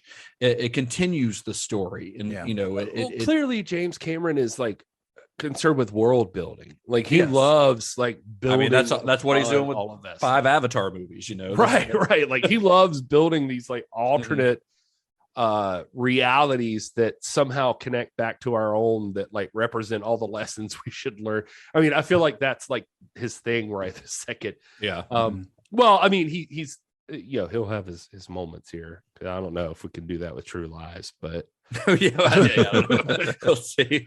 Well, I mean, he's world building where Jamie Lee Curtis does strip teases. Listen, young Justin Bishop, that Jamie Lee Curtis striptease scene was integral to my upbringing. I'm not arguing that. I'm just saying we'll talk about that next. Justify that as far as world building goes. But built my world. I'll tell you that the world would be a better place if more of that. But so you guys grew up with this movie, though, right? With Terminator 2. Oh yeah. I mean, Gary, you're my age. Another TV viewing for me, for sure. Yeah. Well, you're a couple years younger than us, so you would have been probably far too young to see. You would have been like 6 years old when it came out, like, right? Yeah. I swear to God, like I remember this being as big as like as far as like quintessential, like huge fucking movies. So this would have been before Jurassic Park, right? So 2 years earlier, Jurassic Park would have been in that thought, but like before that, I mean, it would have had to have been this and like Batman. If you're talking about movies that made me a movie buff, right? They're like huge. This is the Mount Rushmore in childhood. Yeah, this is my Mount Rushmore of movies. As far not necessarily meaning it's like in my top 5 movies, although it's probably in my top 5 movies, or at least top 10. But like movies that don't put on airs, Justin. Movies that made me like fall in love with movies. Right. Movies Terminator that, like, 2, I mean, Jurassic like, Park. I know it sounds cliche or maybe like hyperbole or whatever. The world fucking stopped for this movie. Like this movie was like a huge. It was a phenomenon. It was a universal thing. Like a legitimate phenomenon. Right. Well, and this time, you know, when James Cameron's doing this, he's doing the same thing he did with Aliens, where he's building on the previous story, but he's doing it with his own story. And he's doing it by introducing elements of the original film, like the Brad Fiedel score in this, which we joked about at the beginning of the show, but it's iconic, but it also links this to the first film. Yeah. So that it establishes this as a continuation of that story. And then there are also like things like the Terminator's entrances, you know, which very much mirror Arnold's entrance in the original film. Mm-hmm. But here he's, of course, not working on that scrappy Roger Corman budget, that's $6 million that he's, you know, had for Terminator. By this time, Cameron owns Hollywood. I mean, he is literally making the biggest movie that's ever been made. But it still feels like a Terminator movie, even if it's tonally very different from the first film. And I think it built like a whole mythology. Like it took that. I mean, that first movie was great, and I could still argue with it being as great as this movie in its own way. But it took what little bit of a piece of a mythology you could have built off the first one into like creating like the fucking franchise. Like, I mean, this created like a whole world of possibilities. Yeah. And your first indication in this one, I think that he's doing something a little bit different this time around. And I'd never really thought about this before watching it this time, but it's when Arnold steps out of the biker bar, which I thought that biker bar scene was so cool when I was a kid, because Arnold was such a badass. He literally, side note, he talks about in the commentary that he literally fought with the editors. He had like 2 editors on his side about using bad to the bone. Yeah. In that scene, and that it was that, like, when he walked out, and he was basically saying that he wanted that song, and people were like, what, it's been used in a couple other things before this, and like, no, it's probably not the thing. He's like, no, this is fun. Yeah. This is the fun song that's what it is. Like that. He's like, it is the rare opportunity. In the commentary, he was trying to describe, like, it's the rare opportunity the movie steps outside itself for just a minute, that you can appreciate that, like, here's the ultimate badass. Exactly. Yeah. And that's what I'm talking about. Like, that's George Thorogood and the Destroyers, Bad to the Bone. It's not a great song. I think it's a pretty fucking stupid song, but but it's this like needle drop establishes that this movie's going to be a little bit more playful than the first film. You know, it's fun. Like, Arnold's a badass. You know, it's immediately apparent that this time Cameron's allowing himself to have a little more fun, whereas the first film, as we discussed, is more, it's a slasher movie. This time it's an action movie. It's a popcorn movie is what he's doing this time around. And the first few sequences of this film, like you've got the future sequence, which is great. And then the Terminator's entrance, both Terminator's entrance, but then you've got Arnold going into that biker bar, and when he steps out and you see the close-up of his like motorcycle boot, Bad to the Bone starts playing, you're like, all right, we're in for something different now. That's when you know. Yeah. I got this quote from him. He said, we shot and edited the film in under 13 months. It was an enormous grind. The first time I saw the film with an audience, the moment Arnold walks down the steps of the bar in his motorcycle outfit, it got the biggest reaction. And I thought, why are they reacting so strongly here? Because they got it. There's nothing more I have to explain or do to make this guy the baddest ass killer in the world. Yep. And if I could get that within the first 3 minutes, then all the other mayhem and feats of indestructibleness I put after this aren't going to get me any more of a reaction than this moment I created right here. At that point, I became convinced this movie is going to work. Yeah, he's absolutely right. I mean, that's his instincts kicking in, because he knows what works with audiences, you know. So by 1991, Arnold was a full-fledged action star. I mean, thanks in a large part to his work on the Terminator, but in between the Terminator and Terminator 2, he had done movies like Commando, Predator, Total Recall, Kindergarten Cop, which I adore, which is, honestly, I don't know for sure, but it's probably the first Arnold movie I ever watched in the theater was Kindergarten Cop. And I still love that movie. I think it holds up really well. But with those films, he'd proven that he had, especially with Kindergarten Cop, he'd proved that he had some comedic chops and that he could deliver dialogue in a way that a lot of Hollywood insiders kind of doubted early on in his career. Yeah. Including on the Terminator. People thought he wouldn't be able to do it because he had this strong Austrian accent. But he proved that he was really good with dialogue. And by 1991, he was kind of the king of one-liners, because of Commando and Raw Deal and like all these things, Yeah. And Cameron plays into that here. Like he gives him a lot of one-liners in this movie because he's playing into Arnold's persona.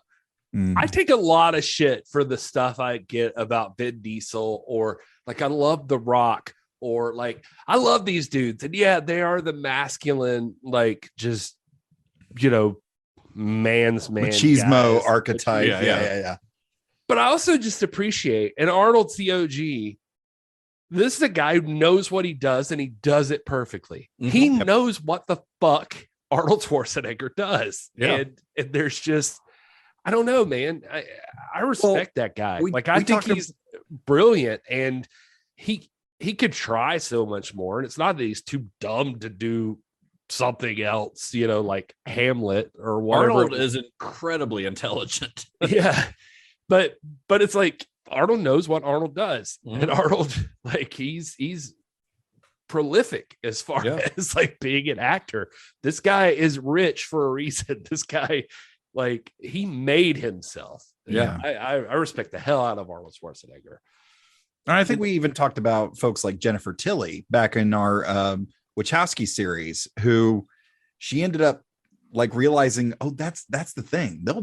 They'll keep cutting me checks if I keep doing this shtick over and over and over again. Yeah. It's a brilliant play. It's a really brilliant play. You know what you're good at. And Arnold's performance here alternates between the stoic killer from the first film and a sort of father figure for John Connor. John teaching the T-800 about the basics of human emotion in this movie is like surprisingly sweet. I actually saw one writer compare it to the little girl showing Frankenstein's monster how to like throw flowers into the pond. Bro, get out of here. If you don't think I know now why you cry, but it's something I could never do. Oh, go fuck yourself. And then it hits you right. It's a great moment. And it, like, if you think about it too much, it doesn't make any sense, because he, like, literally a scene before he asks what's wrong with your eyes, he says, like, I have detailed files on human anatomy, like, what fucking tear ducts are, but he doesn't know the emotional part of that, right?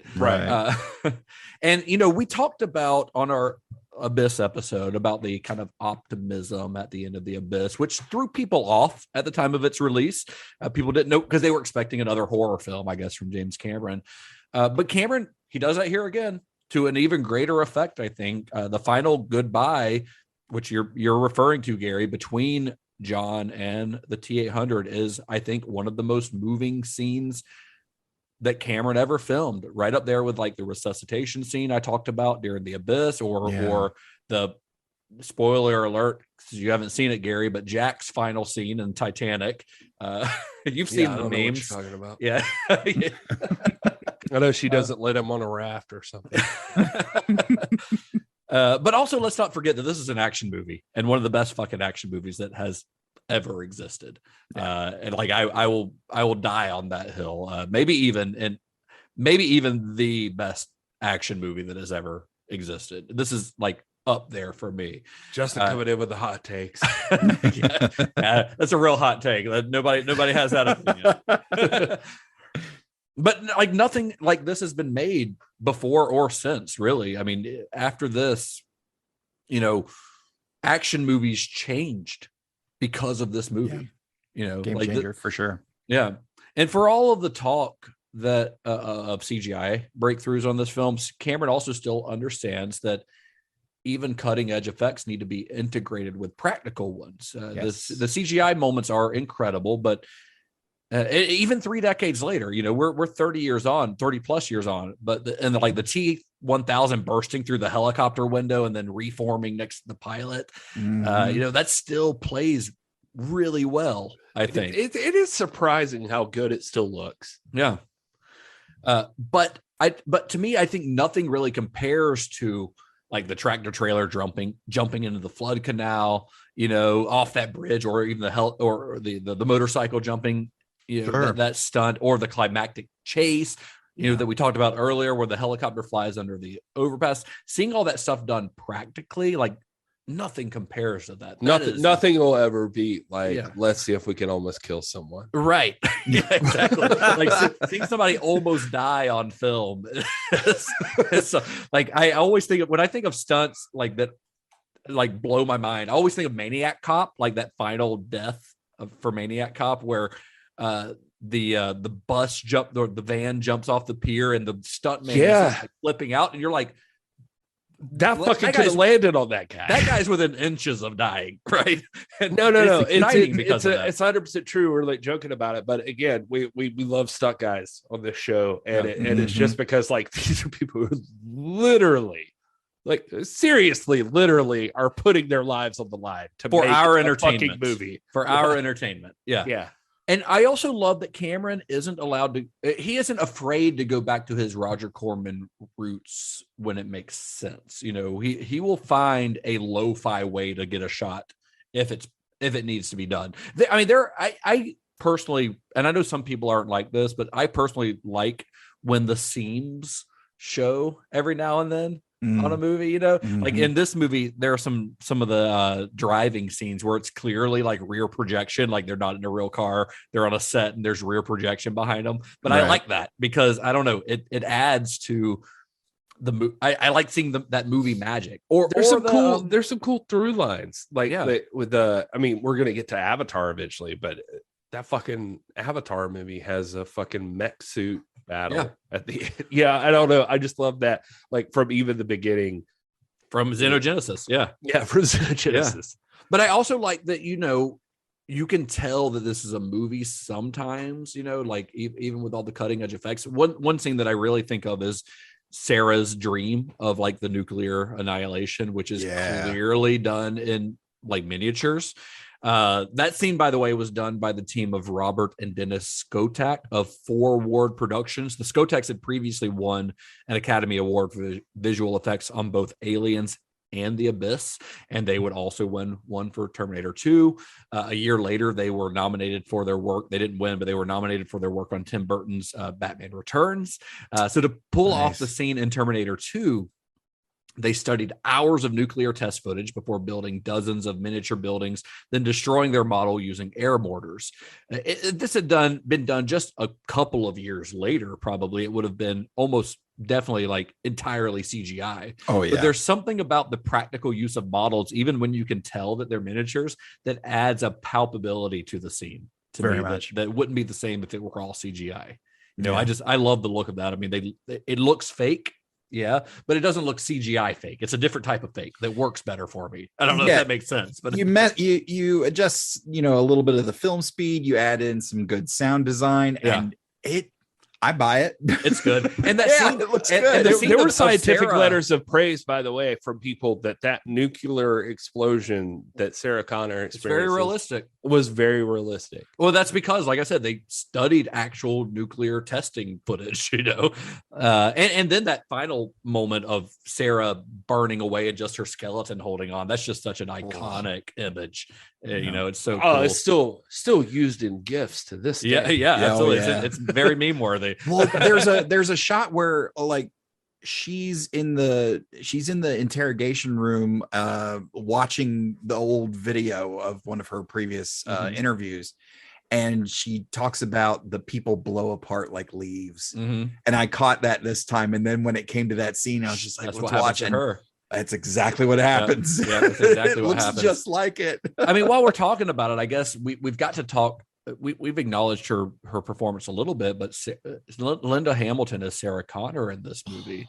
I remember watching this for the first time, and even when I was 9 years old, like Hamilton's presence was, and I knew her from Beauty and the Beast. I was aware of that show at the time, but her presence was striking in this. Yeah. She is an absolute badass. Like her entrance is one of the best character entrances in all of film. Yeah. You know, you see her doing pull-ups, you don't see her face, you just see like Cameron like focusing on like her biceps and her shoulders as she's doing her push-ups, and then she turns around, she sweats soaked in her hair's in her face, and she's just got like these intense eyes.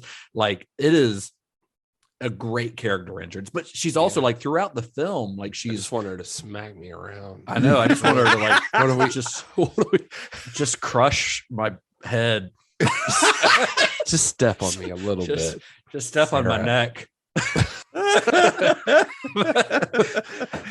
No, this is getting really disturbing, but no, you know what though did stand out to me, like I legitimately, as much as many of the other iconic scenes, and I'm glad you said that, because this legitimately has always been a cemented memory in my brain, is that fucking dude licking her face.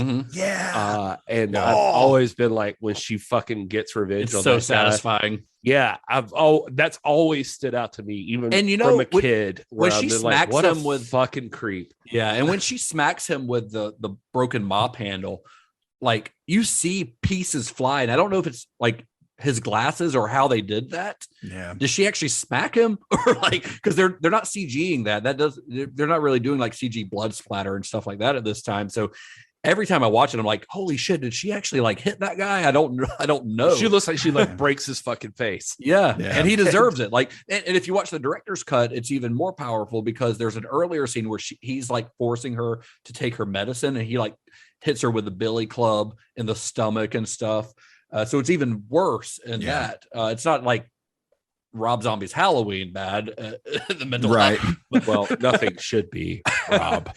But also, like, the way that Linda Hamilton moves in this, she's so incredibly confident. Yeah. A lot of that due to her training with Uzi Gal, but like one moment that's always that's always kind of stuck with me is after she beats up that orderly, and she takes his billy club and she's running down the hallway, and she kind of tucks that billy club under her arm. Yes. Like it looks like someone who knows what she's doing. You know, like she is like such a badass, and every time she handles a gun, like it does not feel like an actor doing it. It really feels like somebody who has years of experience doing this. Yeah. No, Linda Hamilton owns that fucking role. But and she also, the great thing about it is that she's, you know, as badass as she is, she's not a Terminator. Like she's still human. She's still a mother. That scene in Miles Dyson's house where John comes and she, you know, I mentioned it earlier, but she says like, you know, she's moved that he came to stop her from killing. You know, that's a great scene. Through all of her toughness, she never loses the fact that she's a mother, you know, and and that she's a human. Like I was going to say that she's human. And in that same scene, like with Miles Dyson, like she's trying to murder him and she can't do it. She becomes like this hyperventilating mess. You know, I think that she is really as much attention as Arnold gets and things like that. Like Sarah Connor's the heart of this movie. This is I think it was you, Gary, that mentioned this earlier on, but this is a movie about a Terminator learning what it's like to be human, but it's also about Sarah Connor learning to be human again. You know, that's really what this movie is about. And that's what James Cameron intended. You know, if you read his interviews and things where he's talking about what the themes of this movie might be, that's what it is. It's like learning, you know, people are very easily turned into machines, like mindless, cruel machines. And this is about us regaining our humanity. Yeah. And hey, you're absolutely right. Yeah. No. She and weirdly enough, I forgot about this, but they apparently did marry for like a brief minute. And I thought they might have. I had not looked it up. They divorced in 99 is what I have here. I just saw that. So they were married for years then. 15 years. Wait, wow. I have that in my notes and I totally forgot about it. That doesn't work. 1999. They just met. They just moved in together in 91. Oh no, I'm sorry. With the article I pulled that from, which was from the New York Times, She said she had been celibate for 15 years. This is all weird. That's a very different conversation. It was about the New York Times article I was reading was about her coming back for Dark Fate. She had left Hollywood. Like she had kind of given up on Hollywood and she moved to New Orleans and she was living alone and like just doing her own thing. And, but she came back for Dark Fate. I haven't seen Dark Fate, but anyway, now that's a rabbit hole I've gone down, but apparently they were married. They were married briefly. Yeah. But, no, I mentioned that like, that part of the thing with the John Connor thing that James Cameron was like super into was like, not only are you turning this killing machine, like a literal killing machine into a human, your human mother has become a killing machine she is on track to become one. Yes. And it's about John Connor pulling her back to her humanity, basically. Yeah. Because you've seen like the fate of the whole world and all of that. And yeah, I love that. I love that like John Connor doesn't have, like I mentioned before, he can't explain specifically why you don't kill people. He's just like, I don't know, if you've lived your whole life with your mom telling you you're the savior of all humanity, like you're the leader of humanity, I guess you logically conclude that killing humans is a bad idea. Right. and so so that's why he tells the Terminator, you just don't do that. Just don't do it. Because that's just how it is. At the end of the day, and I don't think this is hyperbole to say so, I think this is one of the most perfect examples of blockbuster filmmaking that has ever been made. It almost feels like a crossroads of sorts. This is sort of the end of the era of those kind of gleefully nasty 80s action movies that Arnold had starred in, like Commando, stuff that's really fun, but like, a little more mean spirited and definitely like more for a more niche crowd. And the beginning of the 90s era where action movies would become more approachable and family friendly pieces of mass entertainment. Like Terminator 2 changed everything in forms of what action movies were and in regards to what special effects could do. Like Jurassic Park would not exist if it were not for Terminator 2, like this movie is like, if you're marking on the timeline of movie history, if you're marking like integral moments of filmmaking, Terminator 2 is one of those. Yeah. Like one of those moments where everything changed. This is one of them. And then of course this inspired Jurassic Park, or not inspired, but the special effects fueled what they did in Jurassic Park. And that of course even fueled how many other changes in Hollywood. You could put Star Wars, Jaws, all these movies, but Terminator 2 is on that list. I don't think that's a crazy thing to say. No, I think that's on. Yeah, that absolutely tracks. No, it's crazy. Like as we do these things, to see all the connections and like just how this all weaves into like a huge web of what Hollywood is. Like that's one of my favorite parts about this podcast and what we do is hearing all these connections from people.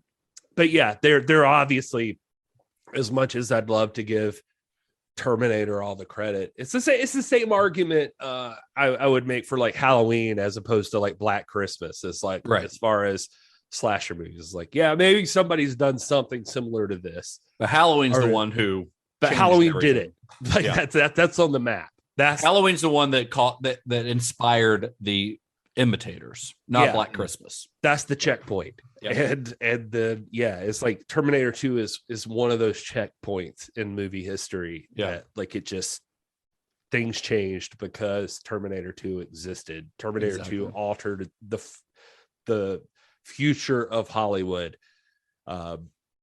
And you can't change that despite what time traveling magic you try to pull into.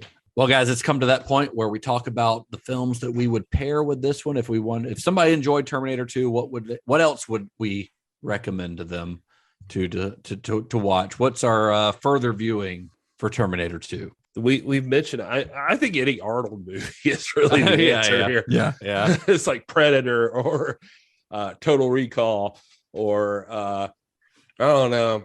I mean, if you really want to, if you want to get fucking stupid, you can do like Looper, Edge of Tomorrow, or something. You get into some time travel bullshit. But I mean, technically, Edge of Tomorrow is not really time travel, but it is.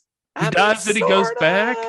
And then not in the same way, but whatever. Whatever.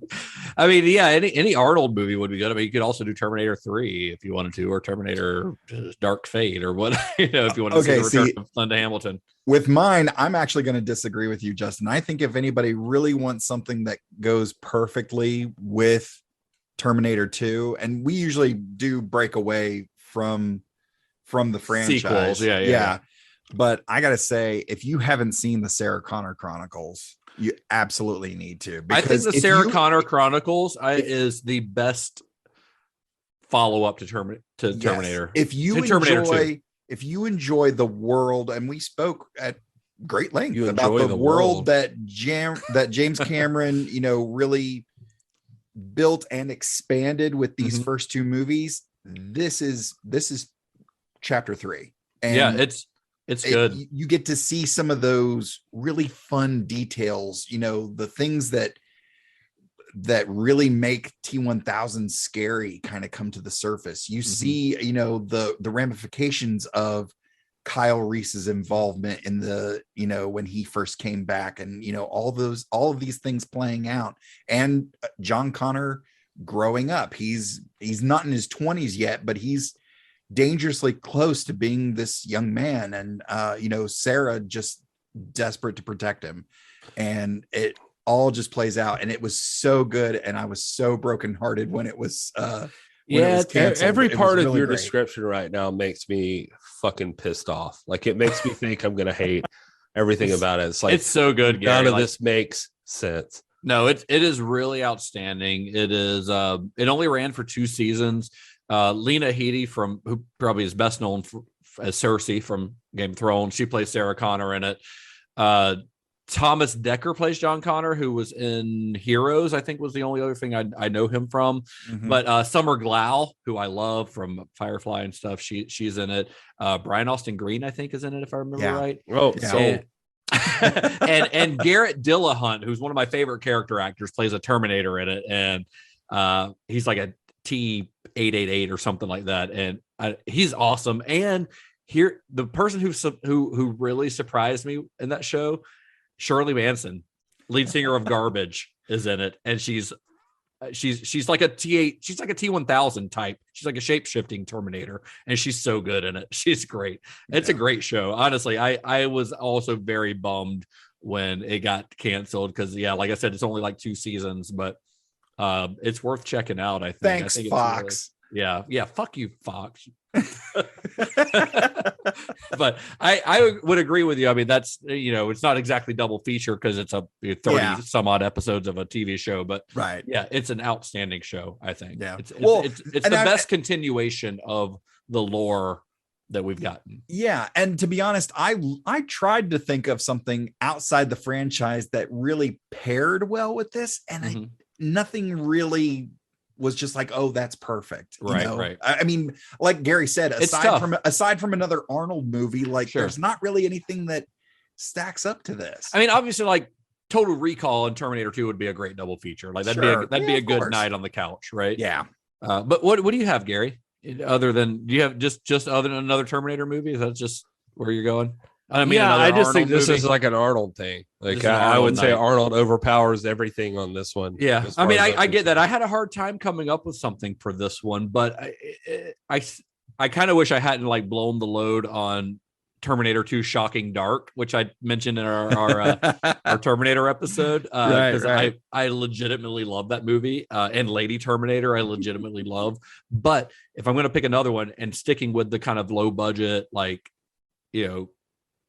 B movie types, like those, Corman-esque. Yeah, I'm gonna go Albert Pyun's Cyborg, starring Jean-Claude Van Damme. Oh, 1989. Oh hell yeah! It is not what I would call a good movie, but it is what I would call a very fun movie. And Albert Pyun, if you're not familiar with him, he is kind of the king of these types of like low budget B movies. He did the Captain America movie from the 80s. Do you remember that one? Yeah. You know, he did Nemesis. He did Charles Band's Doll Man, you know, like a bunch of really dumb shit. But stuff that's like dumb, but also very, very fun. But Cyborg, and I think Cyborg has a couple sequels, though I'm not sure that I've seen them. Yeah. But the original Cyborg is pretty fun, you know, with Jean-Claude Van Damme as a cyborg from the far future of the 21st century. Well, I mean, if we're gonna do all that, I mean, you can just go like Universal Soldier. Or yeah, something Universal like that. Soldier was actually another one that I considered, honestly. Yeah. All right. Well, I'm with you there. Yeah, that's But fun. I don't know. Don't give me a shitty TV show that got canceled, Todd. Hey, It's come a on. good it's a good TV show. It's a that got good canceled. one. Yeah. Well, Terminator 2 took home 4 Academy Awards. It won Academy Awards for sound, makeup, visual effects, and sound effects editing. We have had to date 4 additional sequels, plus a television show, as Todd mentioned, none of which I think have come close to holding up to Cameron's films, although I would argue that the Sarah Connor Chronicles is the closest. Right. But the film's real legacy lies in the world of computer generated effects. The strides that ILM made, that Cameron pushed them to make, changed the world of filmmaking. Dennis Muren said, this is a quote from Dennis Muren. He said, and we kind of already talked about this, but this is coming from the horse's mouth. He said, T2 was the film that changed everything. And the work that ILM did on the film made their next big project possible. That film, released 2 years after T2, was Steven Spielberg's Jurassic Park, a film that pushed the possibilities of CG beyond what anyone thought was possible. And then, after directing 4 science fiction movies in a row, each more difficult than the last, it seems, to film, although there's a toss-up between the difficulty of the Abyss and Terminator 2. The difficulties on Terminator 2 were probably just due to time constraints. But Cameron was kind of ready for a change on his next film. He didn't want to do another big budget sci-fi movie that was going to, take years of his life. He thought, maybe I'll do a character drama, maybe I'll do a comedy. Well, his next movie is a character drama and is a comedy, but it's also a James Cameron movie, which means it's also a movie where, he lands a Harrier jet on the top of a fucking building. So, so that's the movie we're going to be talking about on our next episode of Cinema Shock. James Cameron's next and to date final team up with Arnold Schwarzenegger, 1994's True Lies. Yeah. And I will go ahead and apologize if you're having a hard time finding True Lies because we talked about this off mic, but it is notoriously hard to find. The DVD is long out of print. There has never been a Blu-ray or 4K release. It is not streaming. So hopefully you've seen it. Or hopefully you can go on eBay and buy you a copy of the DVD that's 20 years old, which is that was really weird. Like I want us to dig in on why that might be, because it's just because James Cameron has approval on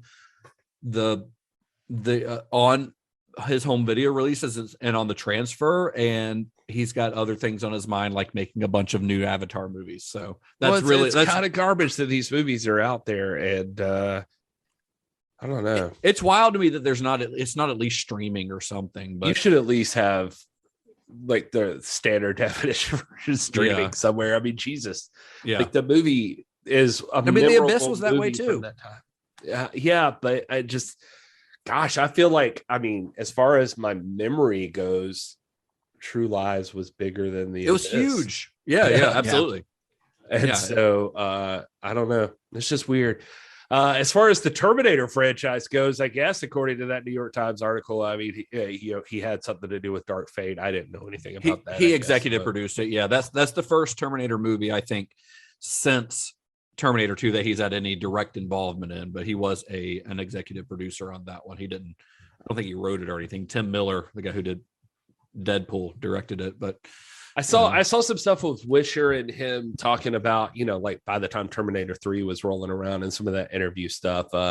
And he said, like, quote, when I was in post on Titanic, I was approached on Terminator 3. And I said, I'm just not that. I told the story.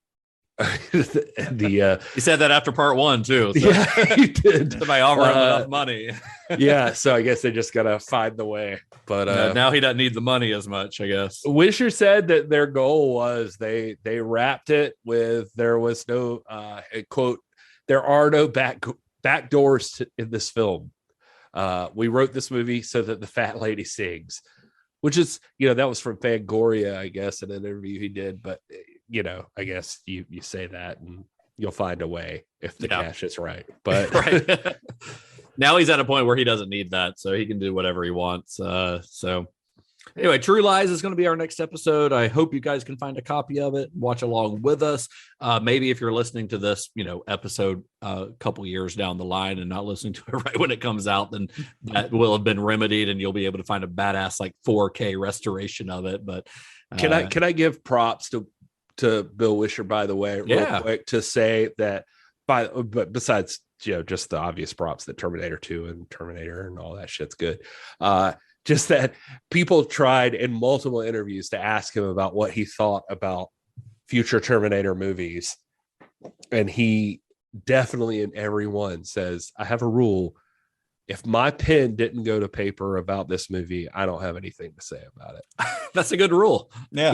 You don't have anything nice to say. Don't say anything at all. That's his version of that.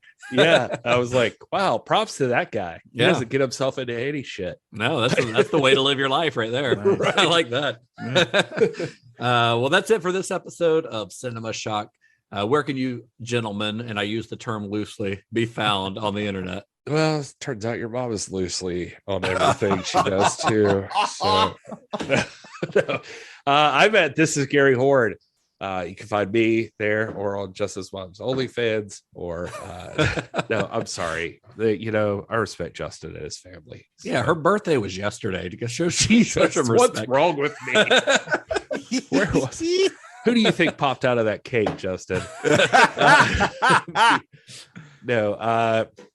This is Gary Horne. This is Gary Horne. This is the NWA. No, this is pro wrestling. This is pro wrestling at NWA. All that stuff. You can find stuff. This is pro wrestling's been going on pretty. We're building up for a comeback. I've got 6 interviews in the bag, ready to go. It's just been a slow I filmed these I've taken all the lessons I've learned from Cinema Shock, and these are multiple camera angle interviews. Nice. So I'm editing is a whole thing. Yeah. Well, that's awesome though. And I've also noticed, Gary, that you've been pretty active on Letterboxd here lately. Well, stay tuned for next week for the In Between show. And I'll tell you all about everything I've seen that I've documented on Letterboxd, because yes, I try to make it a point to record everything in Letterboxd. Yeah, it's been great. I read your reviews, Gary, even if they're terrible. I'm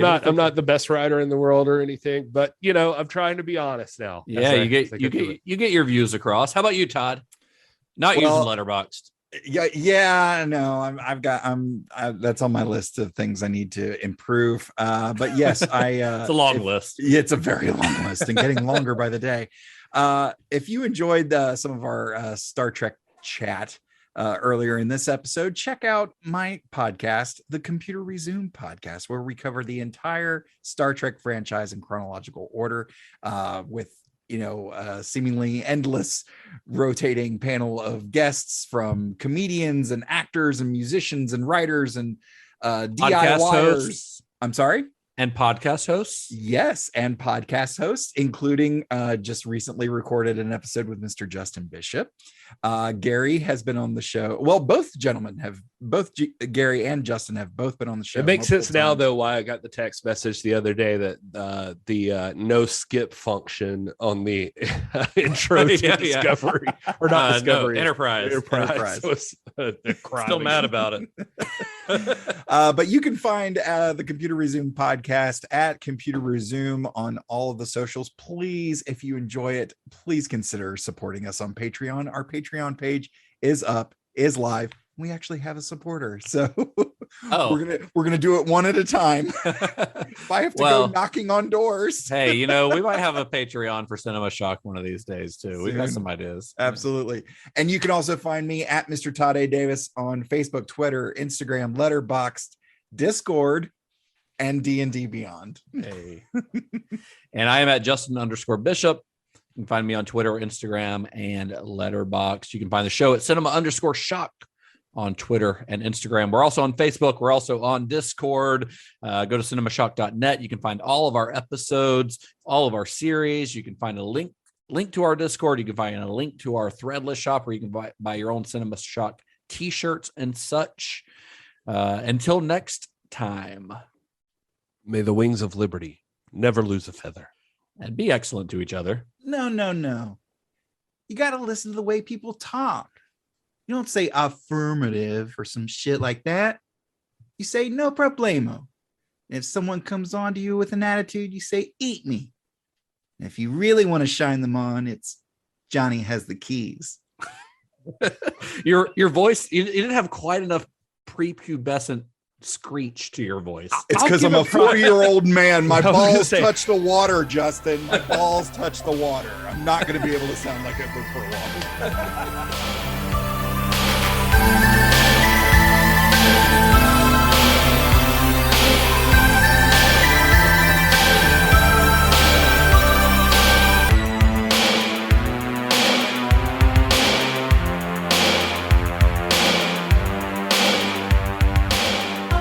Now we're less at the age of like wanting our balls to drop to more of the age of like sometimes my testicles get wrapped up in my jazzy scooter. They need a bit of support. Well, based on what I did earlier in the show, let me try this one more time.